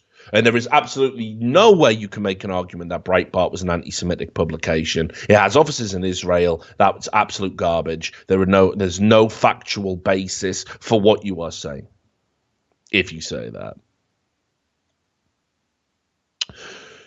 Ivanka Trump came out and condemned white supremacists. Actually did it before Donald Trump, which I suppose you can say that's a bad sign. But let me just show you her tweet first. Sorry, I've given you the wrong link there. Here's her tweet. So her tweet says there, unequivocally, there should be no place in society for racism, white supremacy, and neo-Nazis. She said that lickety-split. She was out there condemning it. And of course, if you want to get brain damage, just read the replies. You know, it's absurd. People are like, oh, you fucking tell that to your dad. You know, yeah, shame they're in power. So, what's the response to that? Why would you attack somebody condemning what you want them to condemn? But that's what happened. I mean, look at this on Twitter from this account here. Trump struggles to denounce white supremacists. In other news, Ivanka showcases her new autumn collection on the catwalks of Milan, and it's a black and white photograph of the Ku Klux Klan having a march. This is what I mean. You can't. You want people to condemn it, but then you attack them for condemning it. This makes people withdraw. This makes people think you're unreasonable and irrational. And that's how it comes across. Jimmy Kimmel, after hearing that he was behind in the ratings on the late night talk shows, Jimmy Kimmel said Donald Trump was a KKK member on his show, or rather implied it. Definitely not doing that for ratings or anything. Definitely not doing that to try and get a bump, because it's big business to criticize the current administration. I'll read you the quote he said. We went into the weekend worrying about Kim Jong-un starting a war. We came out of it wondering if our president is cutting eye holes out of his bed sheets. This isn't helping. This is not going to fix the grievous, gaping wounds in the American psyche if you are going to just hours after tragedy, just days after a tragedy, like what happened at Charlottesville, if you were going to go after the wrong fucking targets, if you are going to say everybody is a Nazi, you're never going to cut the cancer out. You're never going to cut the cancer out. And people should fucking know that, but they don't. And they're not interested in that. It's just so fucking absurd. Let me just get this. I saw a pretty good take on it all, and it encapsulates my thoughts on this media reaction. You know, this is Cam Harris. I don't know if you follow Cam Harris. He's basically a digital communications consultant, media analyst. He's been a campaign manager in politics before. This is what he had to say about it. This was a pretty intelligent and nuanced take, I thought. Trump supporters, who are neither Nazis nor racists, have been called both since early in the campaign, solely because the other side despises them. Now, when actual Nazis are in the spotlight, they're being told it's their fault for electing Trump and giving them a platform. The number of tweets telling Trump voters that blood in Charlottesville is on their hands and they should regret their vote is absurd. Neo-Nazis and the KKK didn't elect Trump. Millions of normal, decent, non-swastika waving Americans did. Yet in a few days after this news cycle has passed, the anti-Trump contingent will go back to calling them Nazis and racists, just because they won't subscribe to the notion that repulsive actions of a few horrible people should dictate their individual opinions. It's perfectly fine to tell people they should condemn Nazis. Please do, because they should. But it's not okay to tell people who aren't Nazis or racists that they should condemn themselves because of who they voted for, especially when your immediate reaction to who they voted for is to call them a Nazi or racist anyway. And that's the fucking situation we're in right now. A lot of people said, oh, Donald Trump's rhetoric has emboldened racists. And it's brought them out into the public. I mean, that's a lie in and of itself. The KKK's been marching for years, for decades, quite openly, protected by the First Amendment to do so. Neo-Nazi groups, the same. The difference is the media have never tried to connect that to any president before. But do you know what might embolden genuine racists? If you erroneously tell them the president is one of you guys. He's one of you. Your man is in power now. They probably think, fuck, all the media can't be wrong. They all can't be lying. We've got a genuine bona fide racist. Fuck it, let's get the car, let's go kill some people. Nothing's going to happen.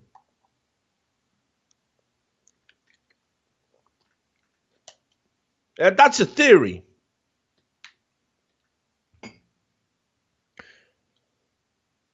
I also want to say as well, just before we move on to the final part of the show, which is to talk about this fucking spiral of political violence. So we had a bit of brevity in the middle, I guess. It's going to get depressing again, guys. So I've been saying this for ages, that if you're a true conservative or a true centrist or a classical liberal or whatever fucking term you want to use, you've got to be more discerning about who you associate with.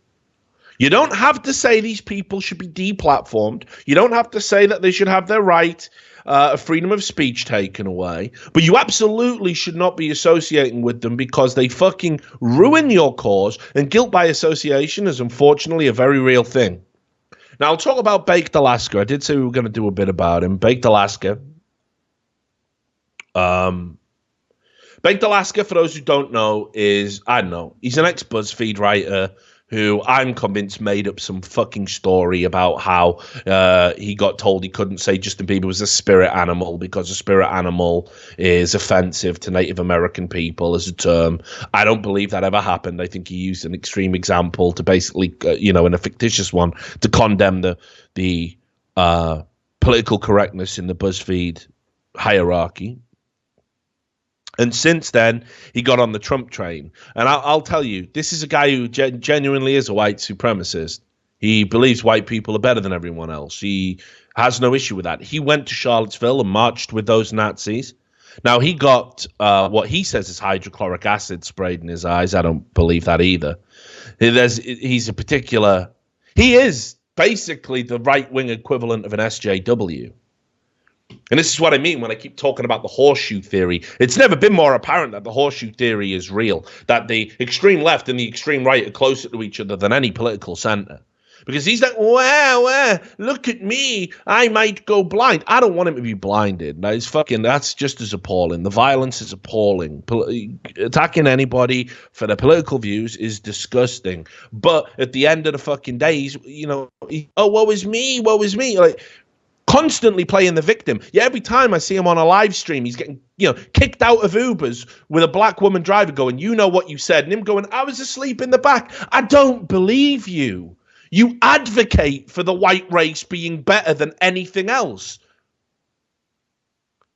And when he got removed from I think, what was it called? I forget the name of it. Politaball or Conservaball, or when he got removed from that for being anti-Semitic and saying anti-Semitic things, there were people within that kind of right-wing fraternity going, what you deplatforming him for, what you're taking his freedom of speech away. They don't want to associate with that. They don't want a guy getting up and saying that. That's right. If you want to have a legitimate political conversation, you got to have that as far away from the Jews control the media, everyone's fucking taking over, white supremacy. You can't have a serious political conversation without fucking bullshit being spewed about. And people should keep deplorable. That was the one. And they should be keeping cunts like that at arm's length. Still doesn't deserve to get blinded. But now he's trying to sell his victimhood. Just like an SJW. There are fucking snowflakes on both sides. There are morons on both sides. There are extremists on both sides. There are violent on both sides. And the right has got to fucking be, we've got to be better than what we've been. And I'm saying we. I'm not even on the right. I don't know. I just loathe progressive leftism so much. I just can't even say it. Yeah, I'm a liberal. I can't even bring myself to say it anymore. But now, I definitely do not want to identify with anything on the right neither. There's got to be an internal purge. These people are fucking ridiculous. They've got nothing of any value to say. Let them say it far away from you. Right. Violence. The spiral.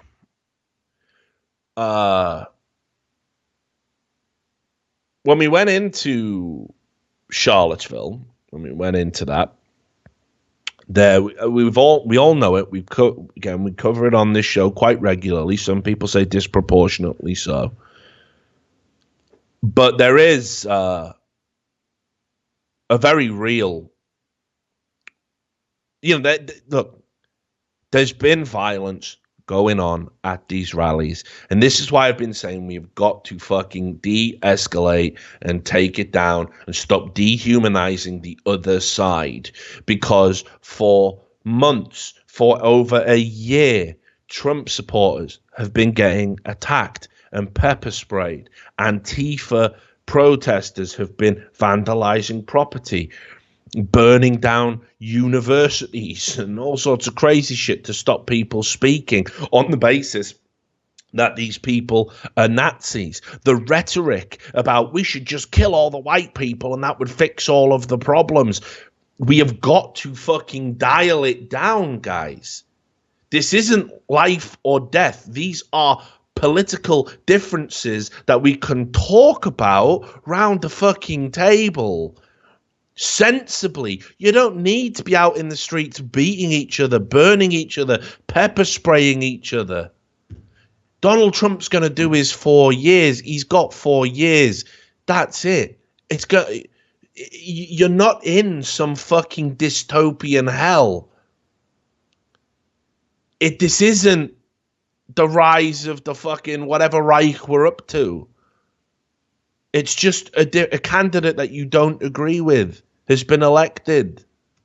Protest the things that they do wrong. Don't beat up the people that fucking voted for him. Don't. What? Like, we got to all be better than that. And I mean, look, this is before Charlottesville, right? This was an article over at the Washington Post. Okay. And I've seen a lot of people come out and say, I mean, literally say, if you condemn all political violence, you are supporting neo-Nazis. I mean, seriously, this is what Charlottesville has done. Right. Let me tell you my stance. When jihadists plant bombs, stab people, behead people in public, in broad daylight, like what happened to Lee Rigby, when they drive cars into people, jihadism, for all we might want to be edgy about it and go, haha, religion of peace, it's political. It's political. It's political murders. I don't support it, obviously. It's going to be really hard to talk to jihadists who want the destruction of Western culture. Sure, I don't think we can negotiate, but I wish there was a way we could. I don't support political violence. I don't support it. I didn't support it when I grew up with the IRA. I grew up in a military family. You know, I've got uncles who have been caught in car bomb blasts during what they call their troubles. It wasn't trouble. Trouble is what you get into when you're a kid. Trouble is, whoop, I've smashed my mother's favorite vase. That's trouble. This was political murder. These were bombs and fucking shootings. Nail bombs going off. Kids getting caught in fucking years of this, decades of this. You fix the IRA, the real IRA pop up. You do a deal with the real IRA, the next IRA come out. It was fucking hell on earth. They saw themselves as freedom fighters. Again, I think socialists maybe even believe that, but I can't get on board with it. I respect the people who did passive resistance. You know, your Martin Luther Kings, your Mahatma Gandhis, the people who handled political oppression with quiet dignity and won over hearts and minds instead of blowing people up and killing them. I didn't support that. I definitely do not support any piece of shit white supremacist, neo-Nazi organization killing people because of the color of their skin, killing people because they think they're fucking communist or whatever. Like, that fucking means anything these days. I mean, the idea that everyone on the Antifa side is a fucking communist is fucking retarded as well, by the way. And I don't support the political violence from the left on Trump supporters, on right-wingers, on conservative speakers. And I saw in a BBC interview, I'm going to do a separate video on this, if I can bring myself to do it. But I saw a BBC interview, and again, it was Ann Coulter was on. And she said, look, what happened in Charlottesville is a disgrace, but let's not pretend there hasn't been an escalation of political violence in America, and a lot of it has come from the left. And the interviewer went, well, that's false equivalence, isn't it? It's really not. This is where it's been heading. It was just who was going to go further first.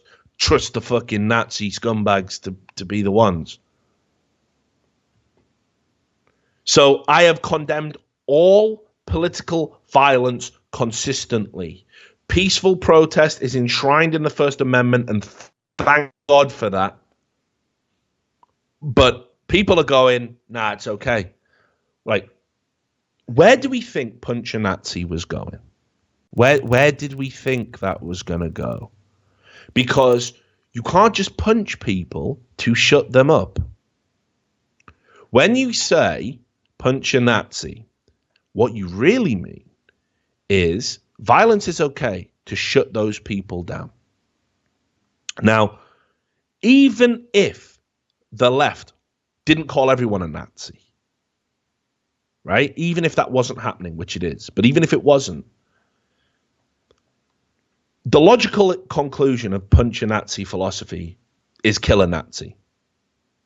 It has to be. Because you can punch somebody. They won't stop talking, all right? Punch them a little bit harder, put them in the hospital. That'll shut them up for a week, months, maybe forever if they're afraid. But then somebody else will come out and talk and say what they wanted to say. The only way you're going to shut them all up is to kill them all. I can't advocate for that. I think that is morally wrong, even though I think what the neo-Nazis are saying is morally wrong. I'm conflicted. Are you trying to tell me that killing people is bad? Yeah, I am. Fucking hell. And I'm also trying to explain that, as I said, when you punch somebody, what you say is violence is okay. And once you start saying violence is okay, violence leads to murder. It's the ultimate act of violence. It's not separate. You don't get to say, well, I only want to hit them hard enough so they stop talking. Because what do you do if they don't stop talking? I only want to beat them into submission, not into a court. Not what unreasonable. What happens then? You know, what happens when they don't shut up? And how many times does it have to be said? When you kill these people, when you attack these people, you embolden them. You give them the victim status that they crave. You create martyrs, and you drive more people to their ranks. This is history shows us this time and time again. This is before Charlottesville. This is an article in the Washington Post. Can you picture this? I couldn't believe this was real. What draws Americans to anarchy? It's more than just smashing windows. Glamorous pictures of self-described anarchists and anti-fascist supporters holding baseball bats, smiling for the camera. This was just a few days before Charlottesville. Can they not see the link here? When you glamorize political violence, when you say one side are the good guys, let's be real, all right, about what has been going on between the left and the right and the political violence that's been going on in America of late, right? It's been a spiral, and it's been both sides, and both sides are trying to up the ante, and now people are dying. People are fucking dying for going to peaceful protests. It's not the police. It's not the government. It's each other. It's the other side. And the people in the middle, nobody understands it anymore. Nobody understands why this is happening anymore.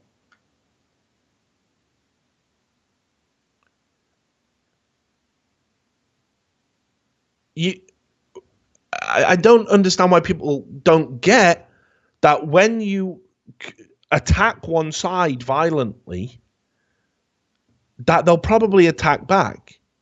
Someone's got to take the higher ground. I'd like to think it wouldn't be the fucking Nazis. The idea of the Nazis occupying the moral high ground is fucking ridiculous. We've got to fucking be better than that. Fuck those scumbags. Let them go to jail, wither, and fucking die, and their ideology will not exist anymore in some glorious future society. But if we keep beating each other with sticks and bats and shooting each other and fucking driving cars into each other and killing each other, like, this is going to a dark place. And I got to say, the media, I've talked about it before. I talked about it after the Scalise shooting. I talked about it multiple times. Every time there's been one of these incidents. I talked about it after the Dallas sniper. There has been a normalization of political violence in the media. They've just normalized it. And if you're one of the people who's on Twitter saying, hey, yeah, fuck the Nazis, let's kill them all, let's punch all the Nazis, let's do it, right? You can then never say that you care about human life. You cannot say that anymore. You forfeit the right to.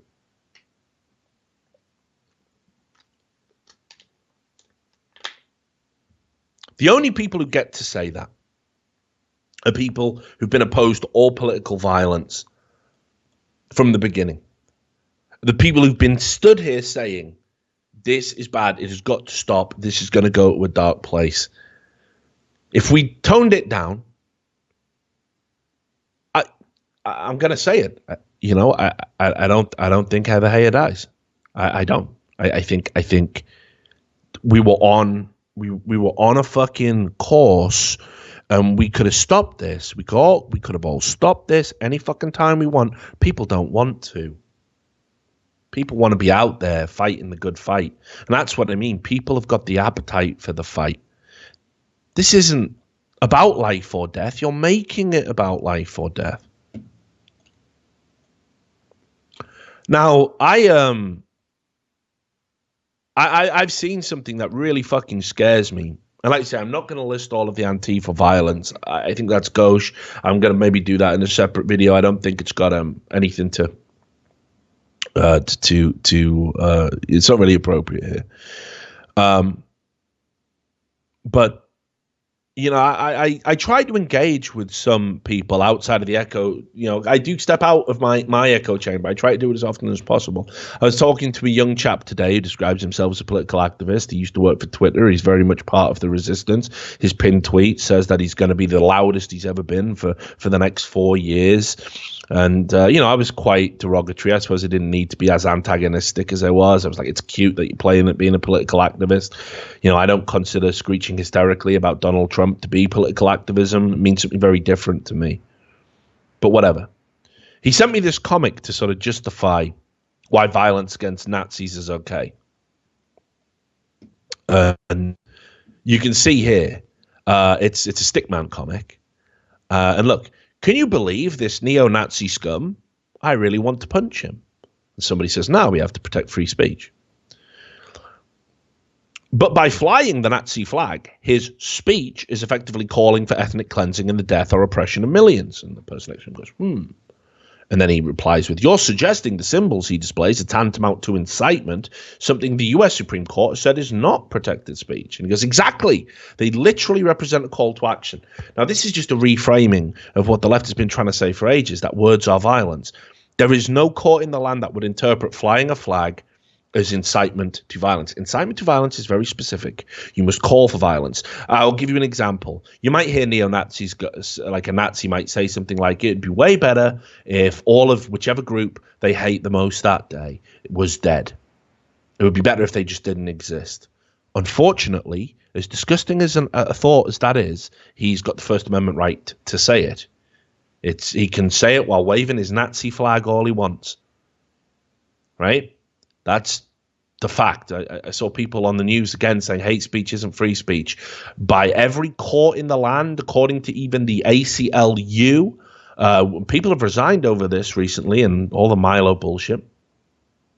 It is, and it absolutely has to be. Hate speech really is the only speech you should be willing to go to the wall for, unfortunately. It's the most vile type of speech that needs to be the most protected. It's fucked up. I hate it. But it's a value you cannot relinquish easily. And waving a flag is not a call to action. A call to action is, hey guys, join my group. We're going to be out here. Get your bats, get your sticks, get your guns, get your knives, and let's go kill all of this group. That is incitement, and that will send you to jail. And thank God we live in a country where people do go to jail for doing that. Now, I'm a little bit older than a lot of you guys. And this is going to sound really surreal. Stick with me. September the 11th. Mad, insane, awful, horrifying event. One of those events, I remember exactly where I was. I was in St. Mellons, Cardiff. I was working for the Welsh Electric Board. In the debt collection and recovery team. And smashing kneecaps. No, I wasn't there. I was a coordinator, and I wrote off. I mean, like they, yeah, I wrote. I was a bit socialist. I mean, I say a bit. I was a fucking raging lefty back then. I wrote off all the debt that I was allowed because just some of it was unreasonable. Like you'd have We are pursuing the death of a 20-year-old man who died in a motorbike accident and harassing his mother, demanding a death certificate, which she can't get for whatever reason.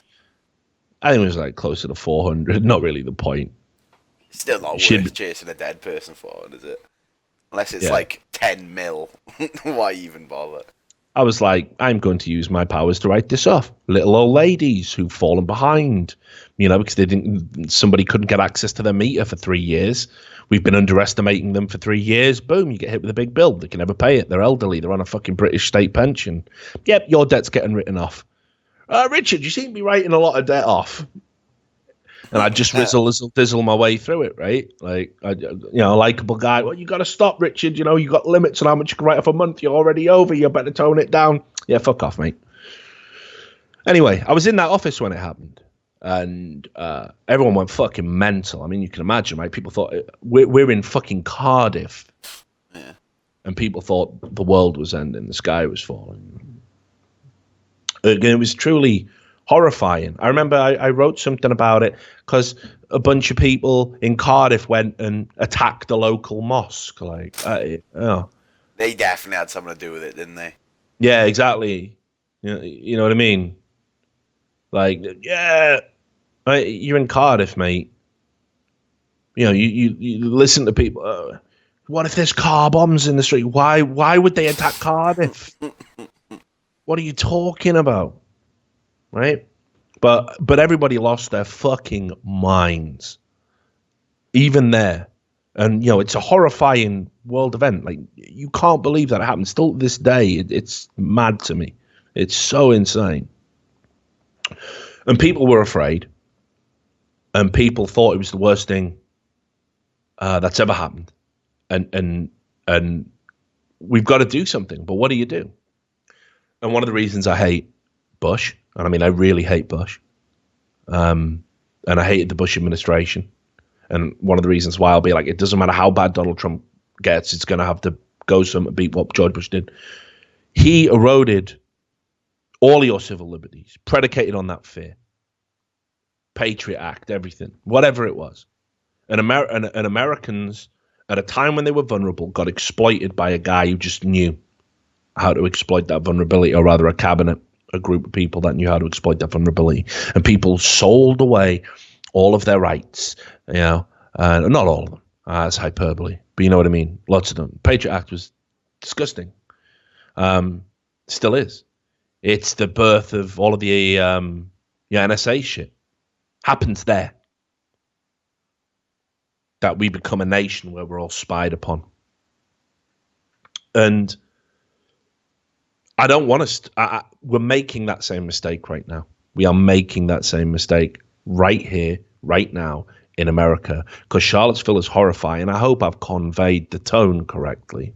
I hope people understand that this isn't something that I take lightly.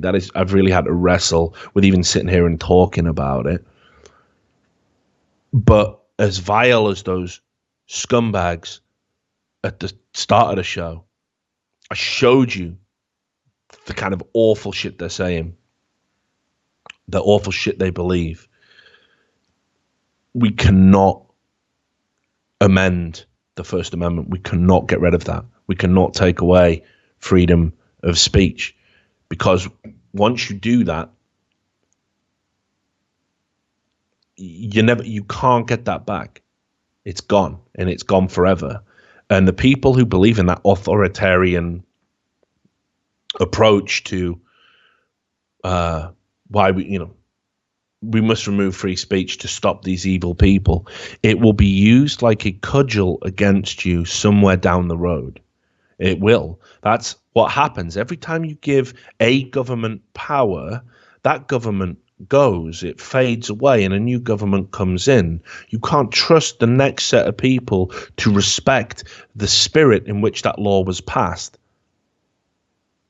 And I like to say, I loathe what Nazis stand for. I hate them. I hate that they believe what they believe. But you cannot surrender your belief in a value to try and protect to try and save it. That's how you're going to kill it. That's how you're going to lose it. Free speech is at the core of American society. And I want you to think about this. I want you to just rewind. Now, Nazis are vile, reprehensible people. But freedom of speech, without it, there could have been no civil rights movement. I want you to go back. I want you to think about the time of racial segregation in America. I want you to think about black leaders and black pastors, black community members, black people who spoke out against that unspeakable evil in American society.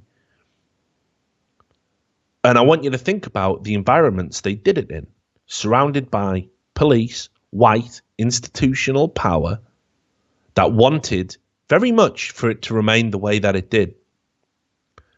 And the power that protected the civil rights movement and enabled these people to get up and say what they had to say and be protected by police and government groups that wanted them to go away, that wanted them to shut up, was the First Amendment.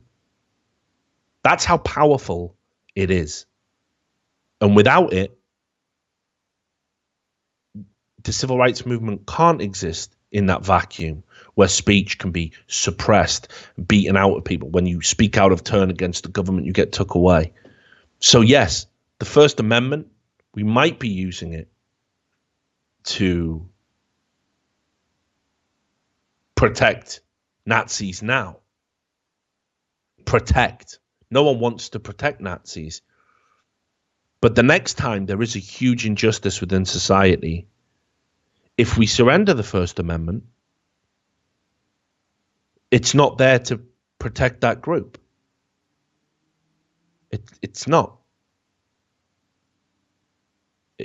So we can't let it die because of these loathsome abominations. We can't. And people are ready to sign it off. People are ready to just say, like, just let it go. If we do that, like, seriously, we're fucked. We're absolutely fucked.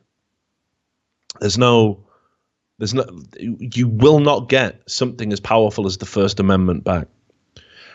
And I want you to think about, how progressive, for want of a better word, the ACLU has been. I want you to think about the ACLU, which has on many occasions defended Nazis' right to speech, defended Nazis' rights to assemble and protest and have rallies. And in fact, the ACLU has been attacked by the governor or mayor, I forget the title, of Charlottesville, because they didn't want to give the pass, the permit to the groups to have their little Unite the Right rally. But the ACLU apparently represented them and enabled them to get it. But the ACLU have even said, we have got to defend free speech. I mean, we've got to defend it. And if that opens the door to let these fuckheads talk, then that's the price we've got to pay. We don't know what the future might hold. What we do know is, as long as the First Amendment there, we can challenge whatever that future might bring. In addition to that, I've seen a lots of people, want to kind of, like, they're ready. They think they want to tap out. They think this is as bad as it gets. Look, we're at a moment here where things can get fucking worse, or we can hold true to the adage that things are darkest before the dawn. We can vow that this is not going to happen again. There's going to be no more killings, no more deaths. That peaceful protests are going to be just that. The political violence can stop today. People can agree to do that.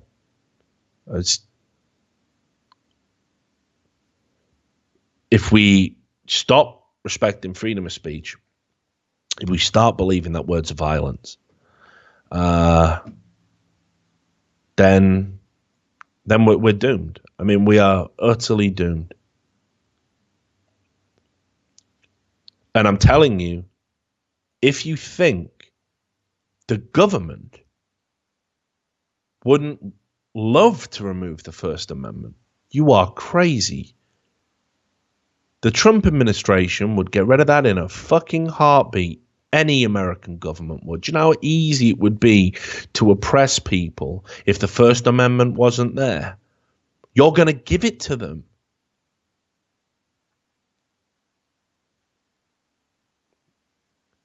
You cannot do that. Not now. Now is a time for strength, not for weakness. Now is a time for compassion, not capitulation. I don't know if we're learning any lessons. I saw a lot of nonsense in the aftermath. I suppose I'll leave you with that. I saw this. A lot of talk again about white supremacy and what is and isn't white supremacy. I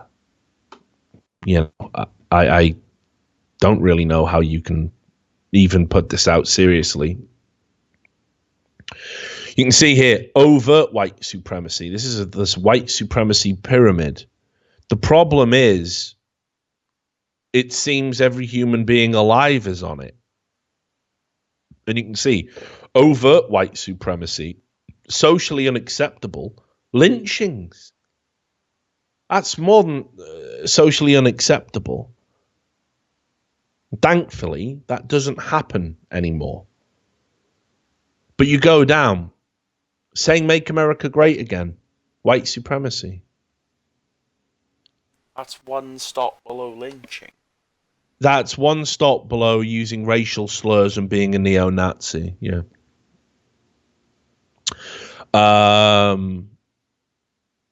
Not believing experiences of people of color. So if you're black and you tell me a story and I think it didn't happen, I'm a white supremacist. If you assume that good intentions are enough to fix the problem, you're a white supremacist. If you support anti-immigration policies, you are a white supremacist.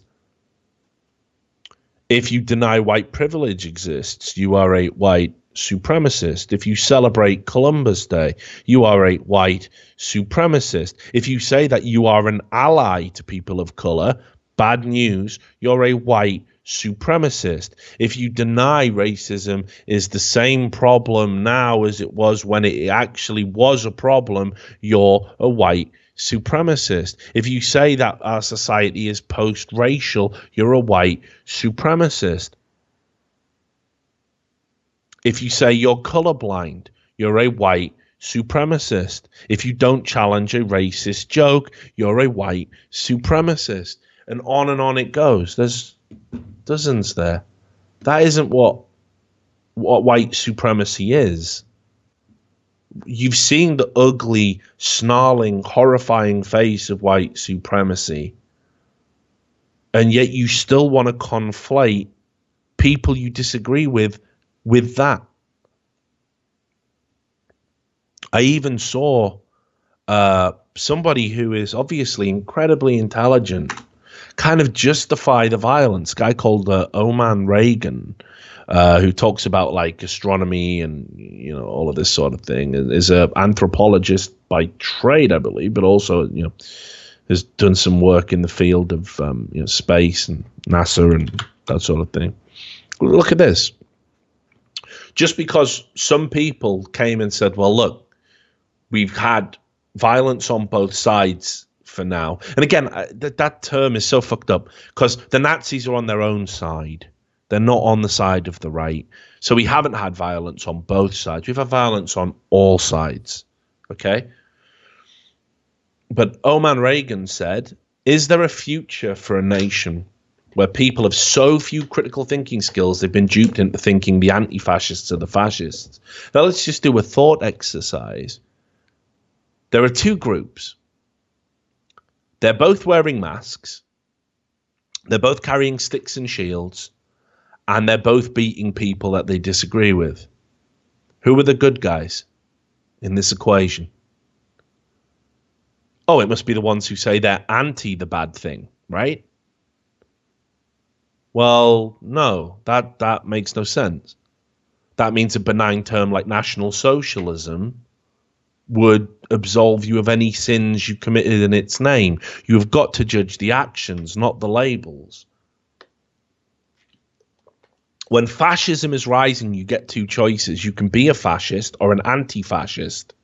Which side are you on? I'm an anti-fascist. Again, no. When fascism rises, you have two choices. You can be an authoritarian fascist yourself to get your point across, or you can find the more appropriate alternative, the non-fascist alternative.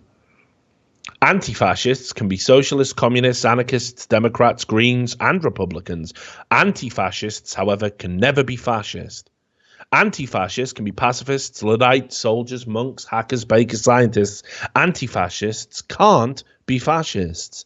We must stop them from getting away with lies like anti-racists are the real racists and anti-fascists are the real fascists.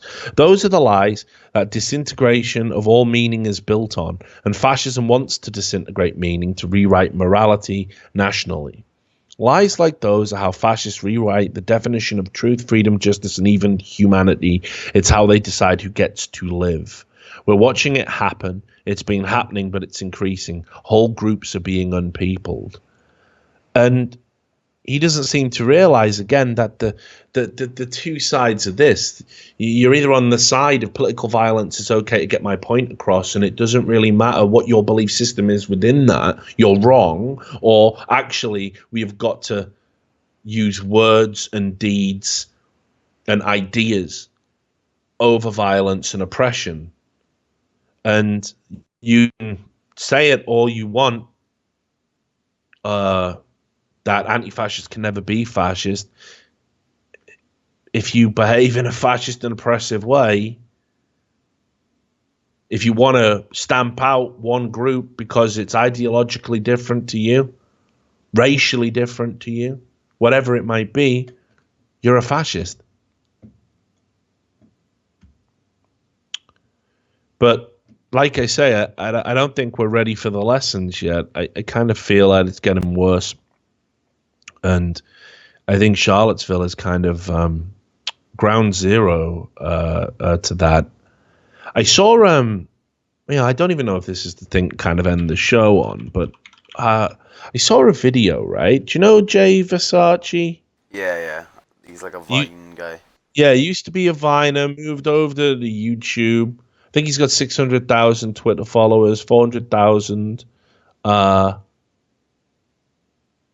So after Charlottesville, right, he did a video, okay, where he said, like, kind of all white people were culpable for it. And don't get me wrong, that's been a hot take in a lot of the leftist media. I saw Lord, for example, come out and say, I'm so sorry for being white and all the white people who have enabled this to happen. Like, I mean, I don't fucking enable that to happen. I've been on anti-fascist marches. I've certainly never been on a right-wing march. I guess in that sense, I'm closer to Antifa than I'm not. I remember when the fucking EDL marched through Birmingham. I was there with all the Muslim guys I fucking worked with. We weren't violent. We didn't attack them. We fucking laughed at them. But he put a video out and he's waving a knife around saying white people better watch out. How is this helping anything? You can play it if you want. I'm trying to find it. He's deleted it. No, yeah, he deleted it, but I got the streamer bullet. No, but I mean, because I was bitch. No, because I couldn't believe it. Like, just play this. Just play this. 3, 2, 1, go. Y'all, white people got me fucked up. It is August 12th in 2017, and it is 12:50 p.m. Bitch, we are not in 1942. Bitch. See, back in the day, bitch, when there was really no technology, no video footage or proof that y'all niggas was grimy as fuck, y'all could have did this type of stuff. But bitch, we in the damn future, we got hella technology, and we know what the fuck y'all niggas do, so we prepare, bitch. Y'all go have a meetup if y'all want to. Have a little candle lighting if y'all want to fucking want to. But I bet you one thing, I bet you won't step out of that neighborhood. Let y'all enter anybody else's hood or projects, and I promise you y'all won't be leaving out. I promise. I ain't even no gangster. I don't even do shit like this. But y'all niggas is pushing it. Do y'all forget? It's way more black people than white people in this motherfucking country, world, existence. Y'all like this to us. Now, I'm sorry for all the white people who don't got shit to do with this. Cause y'all niggas wanna burn candles? Bitch, we'll burn neighborhoods down. We'll go all the way to the motherfucking, wherever y'all motherfucking live, and light that whole shit up. Reasonable. Talking about some damn KKK. Bitch, do you know who the fuck we are? We don't play that shit. Try it if you want to. I beat this. Where my belt? And I like how y'all form in groups. You'll never see them talking shit by themselves. They gonna get that ass lit up if they was by them motherfucking selves. Because they scared. They scared of us. They're scared. Oh, I'm telling you now. Cut it the fuck out. The black person you see right now is not the same black person you saw in 1923. We a whole new breed, bitch. And we crazy as fuck. Try it, bitch. I fucking dare you. Do something. Try it. You got me fucked up. So that video was like retweeted like completely unironically like 18,000 times. It had 28,000 likes. People seem to think that this was like an appropriate response. Like you can't, right? You don't defeat the evils of racism by calling for a race war. That's what they fucking want. That's what they want. Go to white neighborhoods and light that bitch up. Yeah, but they weren't chanting, were they? Yeah, but listen, right? Yeah, So here's the thing. He actually got something right in that diatribe, you know?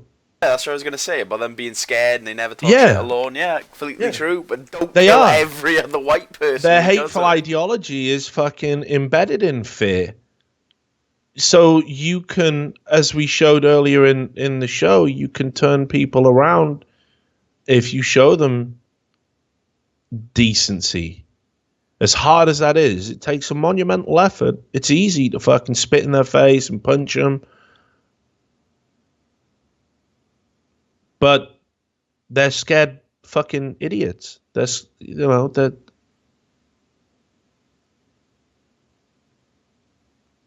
You know, and I said this as well, and I'll say it again.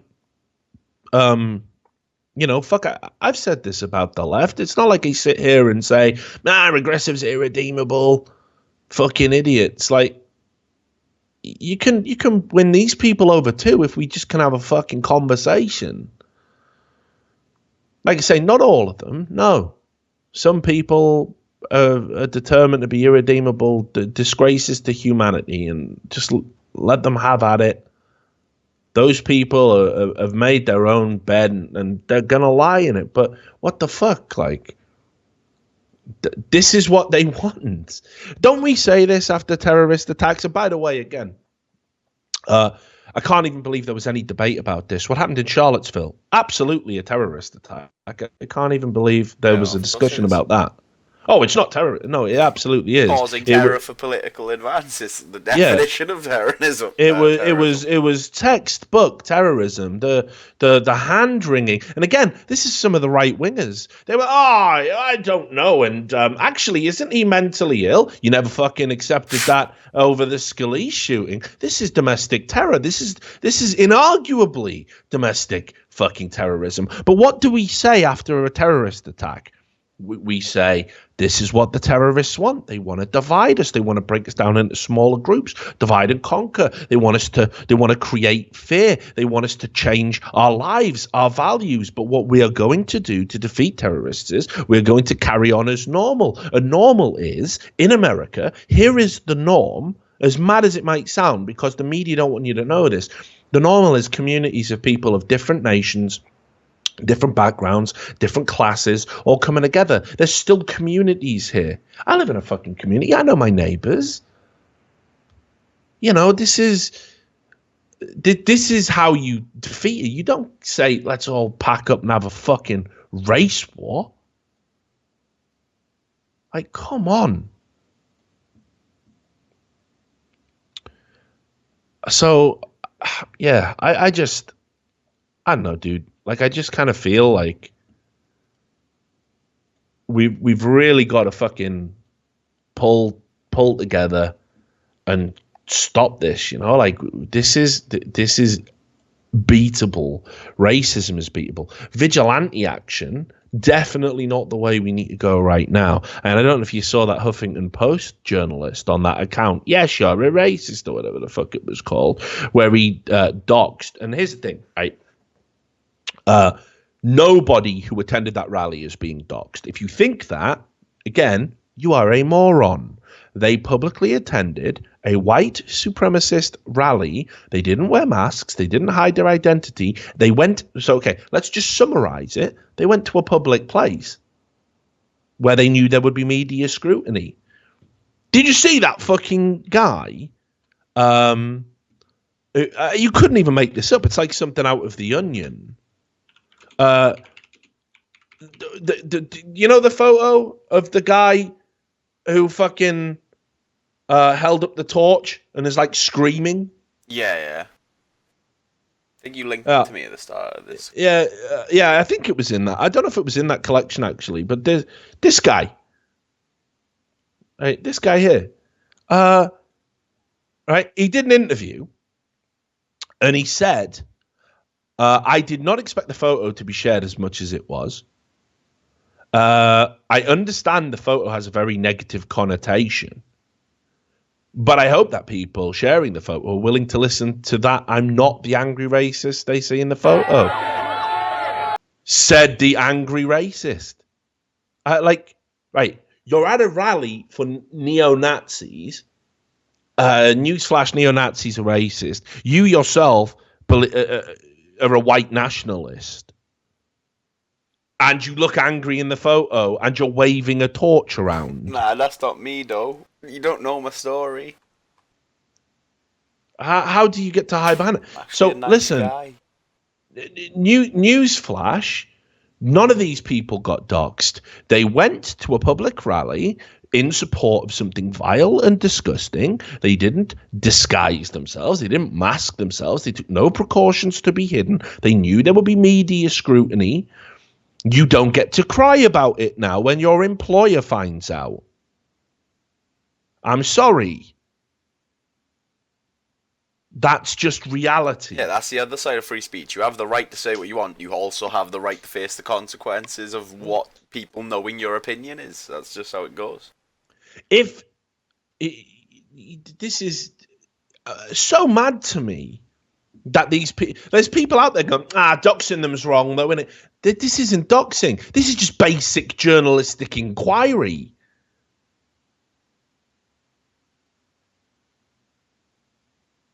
And I hate to say it, but maybe these people do need to fucking realize, hang on a minute. There is no place for what we believe in a civilized society. Maybe they need to get a few lumps and bumps. Maybe when he goes from being a privileged fucking student to actually never being able to get a job and having to take something well below his qualification, because this photo is never going to go away. Congratulations, you are now the ugly, snarling face of white supremacy in America. Congratulations, well done. Hope it was worth it. Hope it was worth your little 15 fucking minutes of, yay, I'm changing things, you fucking disgusting retard, right? Maybe he'll be thinking, fucking hell, actually, look what this fucking nonsensical belief system has brought me. You know? So nobody got doxxed. Nobody got doxxed. Right? Oh, and come on. When I said lumps and bumps, I don't mean fucking violence, you fucking idiots. Yeah. You know, I mean, that's... Along the road, the metaphorical bumps along the road of life. Bumps in the road, you know? Like, I just done 2 hours talking about how violence is bad. Look, he's advocating violence! Have you been watching the fucking show? Are you my audience? Come on. So here's the problem, though, right?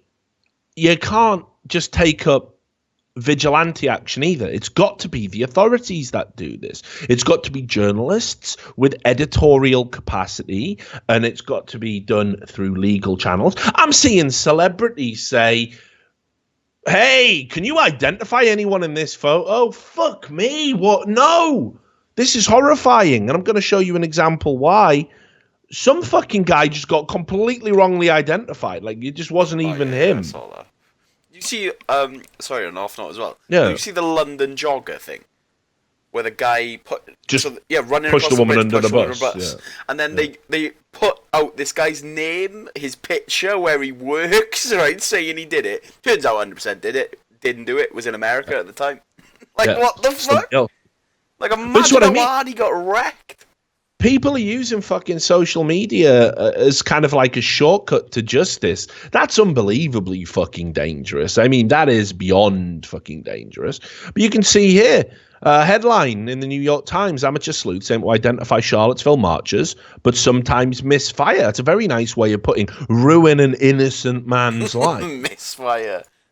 Right, and here's what happened, right? So it was a guy called Kyle P. Quinn, who's an assistant professor at the College of Engineering, and unfortunately for him, a guy with an Arkansas engineering T-shirt happened to look a bit like him. The dude weren't even there. Doesn't even look like him. He weren't even in this. Weren't even in the same country, and it doesn't end there. They also used a photo of Joey Salads from remember that fucking video? Where he went to a Trump rally with a swastika on to see if Trump supporters would reject him, and they did. Yeah. Right? This account, which is by a journalist who works at the Huffington Post called Logan James, blocked me real quick when I said, I hope you get fucking sued with no masthead to protect you. And trust me, I'm going to contact Joey Salads and be like, please sue this cunt into the ground for defamation, because you can't be doing this. He's not doing it as part of the Huffington Post. As I said, there's no editorial control. There's no journalistic stuff going on here. He is literally just, well, let's throw darts at a board. He looks a bit like him. Here's a photo. It's definitely him. Oh, whoops, an innocent man's life's been ruined. What if somebody went and killed Kyle Quinn in reprisals for being a white supremacist? You don't get to take that back. You don't get to go, my bad. You've got to be absolutely certain. At a misfire. But yeah, they put Joey Salads. Joey Salads weren't at the fucking rally. He took a photo of himself. He was on a beach. He took a photo of himself saying, I'm out here. What the fuck y'all talking about? And he had a tattoo, one of them Chinese tattoos. And apparently somebody said, not even as a joke, that says pork fried rice. And loads of other people are like, yeah, it totally does, and showed the translation. So apparently he's got pork fried rice tattooed on his leg. Sound reasonable, right? But so again, we gotta stop. We gotta fucking dial it the fuck down, please. Please, can we just stop? Right? Let the law do its thing. Let the police do its thing.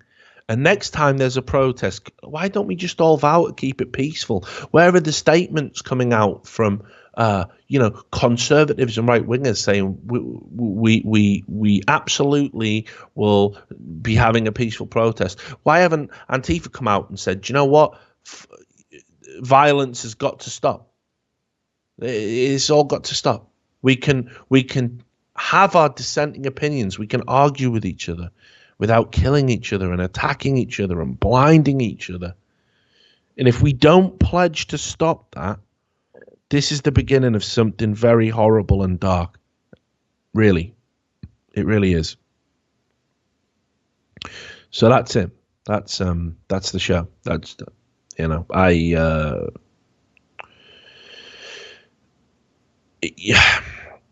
I said, I don't even know if I've hit all the right notes or said all the stuff I wanted to say. I don't know if any of my perspective, I don't even know anymore.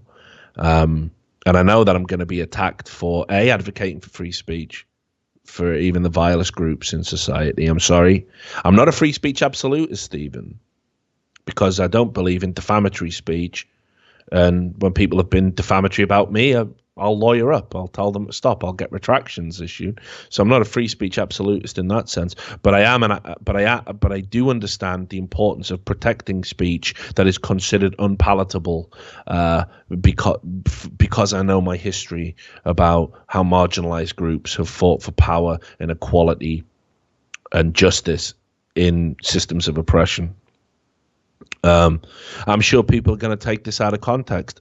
You know, I'm at a stage now where it's like, see, I haven't talked about this. You know, I'm under a different kind, like a different kind of pressure to what I've ever been under before, because whenever I've held jobs, it's always been writing gigs, and I've always been able to kind of, you know, speak freely. And we do this show, and guys, my employers are getting hammered. My employers are getting hammered. They're being told I'm a fucking Nazi, that I'm a racist. Every day, you know, somebody's reaching out to the people I work for and telling them that, oh, you know, did you see this? And look at the show, and he supports Trump, and da, da, da. And then I got told recently by Twitch employees, I went and had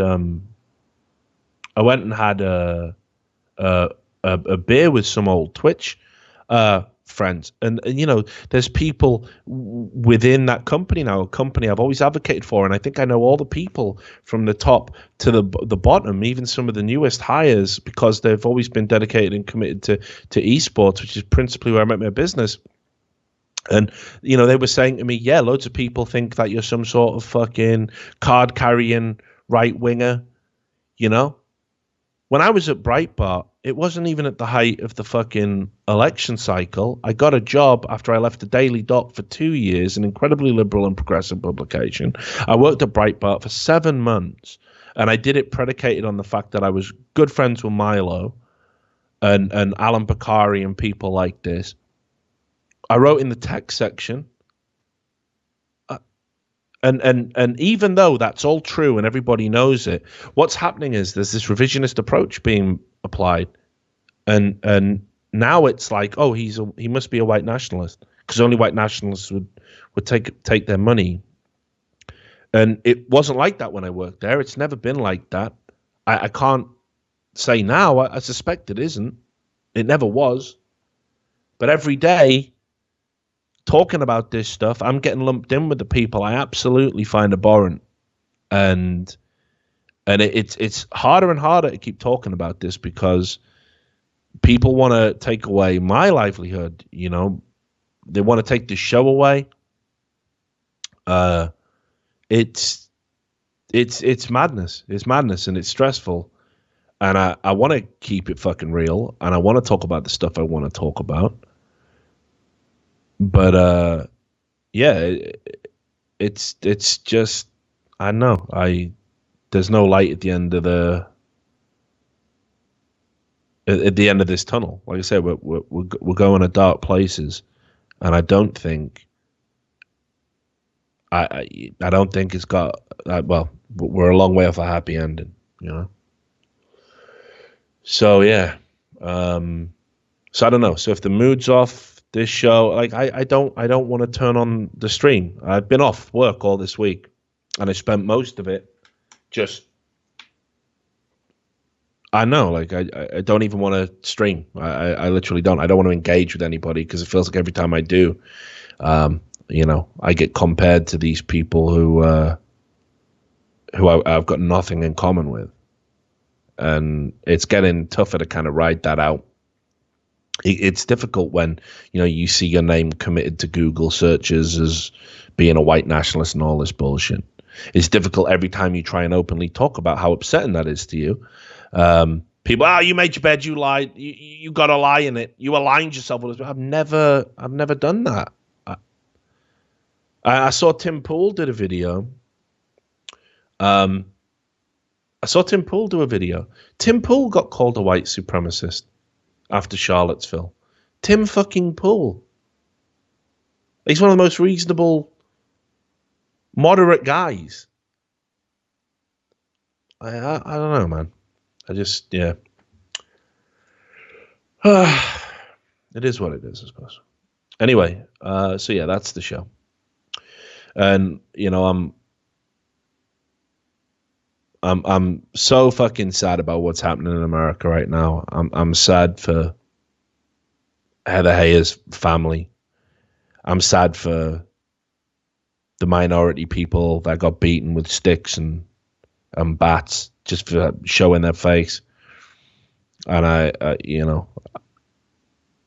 it's just a fucking rough time for everybody, and we just need some fucking clarity and some guidance to come out the other side in what's a dark chapter, and I'm sure we can do it. So yeah, that's the show. And I guess I'll see you on the next one. Thanks to everybody who tuned in and watched. I know it was a rough episode, but sometimes it's got to be rough and sometimes it's got to be smooth. And that's that. So take care of yourselves. Try and, I know, do a homework assignment. Try and engage with somebody of a different opinion to you. Really different opinion. Try and find some fucking common ground. And let's just fucking stop fucking killing each other. Let's do that. So yeah, take care. I'll see you on the next episode.